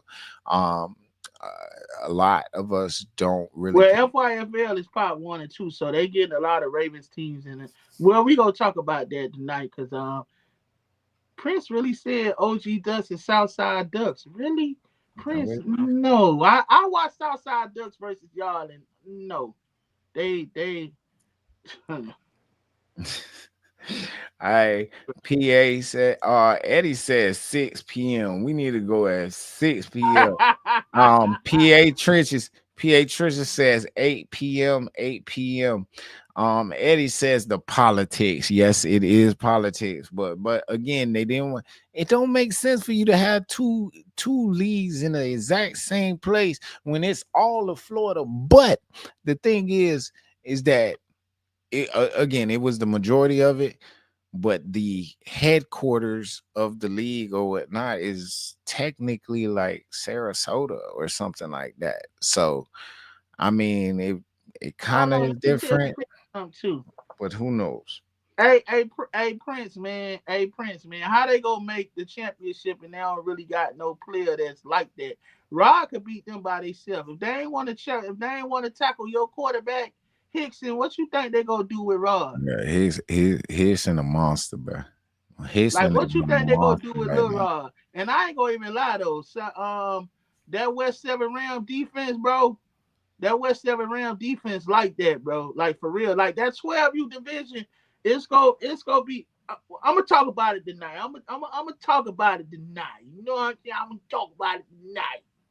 Okay. And you forgot they do the draw. You forgot AYF do the draw. You look around and see the Ravens and OG in the first round. Weird shit been happening like that, and I don't be like that. So Eddie Moreno says with Chicago Redskins, Orlando Jets, or Popka Lions, all powerhouses. Hey, Eddie, them teams, them D2 teams, I ain't gonna lie, AYF D2 this year, oh man, it's some dudes dropped down to the Division 2 that I'm like, I'm gonna be there full force on D2 days. I can't wait. I'm excited right now. Like so, Ethan Motor Painter, City Chiefs in the 11U, Motor City Chiefs And they got a Hawaii team in the 11U as well. But hey, we gonna get to that tonight. Sorry. So Ethan Painter says, take another look at Trayshawn Blair out of Waynesboro, Virginia. Try to contact you via Instagram, but can't seem to get a hold of you. Because I'm all over the place. Usually I got two little screaming terrorists around here who be terrorizing me. But other than that, I've been filming games galore, especially during the playoffs. I just came from 2 full days of recording Super Bowls, etc. But nonetheless, I'll go ahead and I'll reach out to you. Okay. Hey, but tell Prince and Joku's that we previewed and we went live for that game. So we went and did our thing on y'all game. Yeah, so make sure that y'all come back and look at the beginning. We watched your game live and we reacted about y'all game first. Okay. Darian, he said you seen everything you football. Damn. Is Miami Garden going to AYF? Yes, they are. Yes. I thought you were Prince said something about I thought you were already. I don't know. They in the YNC bracket too. Don't talk to me about 11U. LOL. We lost and should be there. Shout out to River Boys though. LOL. Oh yeah, River Boys. Hey, River Boys. Yeah, River Boys. They win multiple championships in D2. So I forgot to tell you about that. They always have something. Hey, so Miss Autumn McKenzie says 813 needs more opportunities for tougher, harder hitting leagues and teams. Honestly, okay.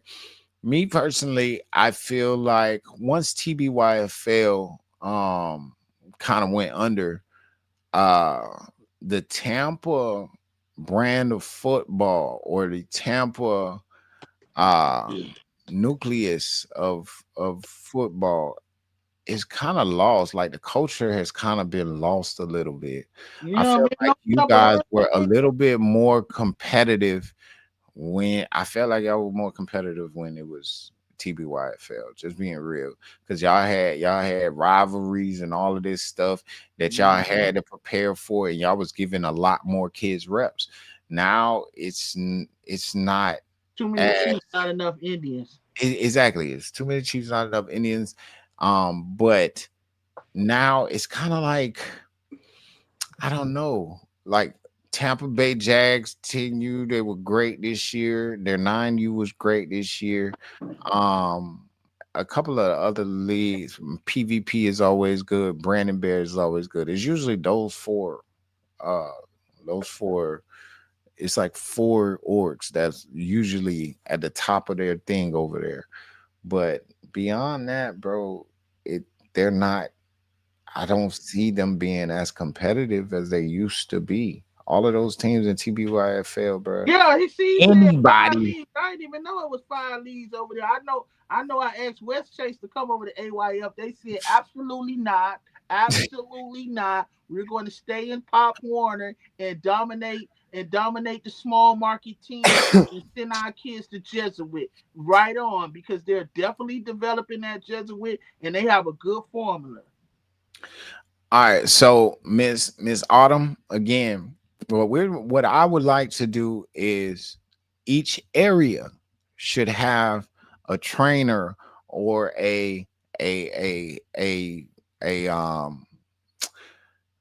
so each area R&R 813, okay, there should be a 7-on-7 branch of it, or a skills branch, as well as a lineman branch. The lineman branch will be doing 5v5. The skills branch, they can do 7v7. I personally am not focused on 7v7. I'm more focused on the development of the linemen, as well as our younger kids. So with these different areas we're going to do with these, we're going to do 7. We will do flag tournaments for our younger kids. We'll do 5v5 tournaments, and we will do 1 showcase 7v7 tournament for Florida. Okay. So yeah. We R&R need a big, we need a 813 big U tensions. 707 and 505. There 505 it one is. 707. Eddie Moreno. I need to talk to you after this. We'll talk about you being one of our reps for the R&R 813 lineman trenches. Okay. But I know I already got trenches for 941. I got trenches for 239. And I might have trenches for 2-1. Well, excuse me, 321. Oh, we gonna have it at 305 and 954 as well. I need, but again, right now I'm gonna be real with y'all. All of those, the 305, 904, I can still take because I feel like with 904, it's a huge market, but real talk, we don't get to see none of it. You feel me? Like in Jacksonville, you hear about West Side, you hear about Sweetwater, you hear about of course Duval Jags. Yeah, you don't hear about and, Oakleaf and MOT and stuff like and, that. and MOT only because we know what MOT is. You get what I'm Mhm. saying? But outside of that, you don't hear about nobody else. And I know it's way more talent. I know it's way more orgs, way more teams. So by all means, we need more eyes on Duval and Jacksonville area alone. But my main focus right now is to focus on those areas that don't get the exposure. So 407 Orlando, y'all get all the exposure. I really don't care about y'all having a team right now, to be real with you, because y'all spoiled. Y'all get everything. Y'all got all the exposure. Y'all know, everybody know y'all already. So we're gonna make sure that some of these other places we're trying to find out where those kids. Eddie Moreno says Oakleaf is a great org. MOT used to run stuff. You darn right. Oakleaf, their 9U is going to the chip. They will be at Nationals, AYF Nationals. My boy Pop in the building, Coach E, all of my guys, Big Coach JB, all y'all boys. Big shouts out to Oakleaf Renegades. They made it to AYF Nationals, and we'll be representing Florida in the D2 bracket. So big shouts out to them. But again, there's so much talent all over Florida, but it's hard for me and Darian to do it. And honestly, I'm gonna be real with y'all. I don't trust half of y'all out there. I don't trust half of y'all farther than I can throw you.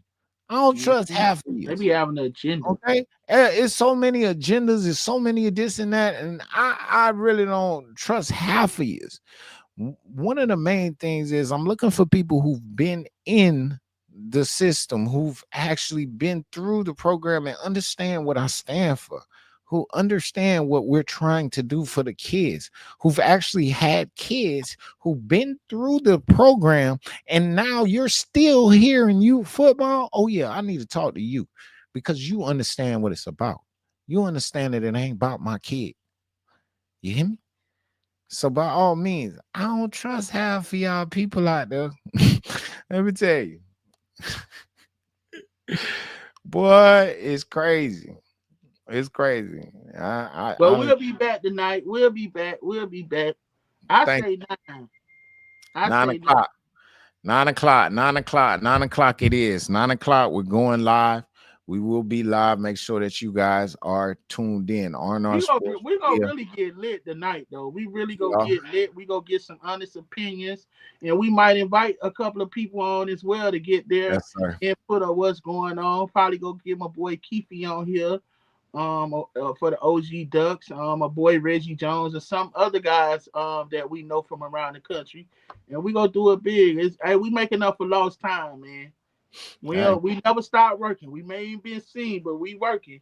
I'll tell y'all now, it's December 1st. It's go time for us. You hear me? This whole week we're gonna be live every single day. So just make sure that y'all tuned in, subscribe to R&R Sports Media, and make sure that y'all following the Seal Sports R&R Sports Media, R&R Top 100, R&R Coach Cat. Y'all know what it is. Everything R&R, go follow it.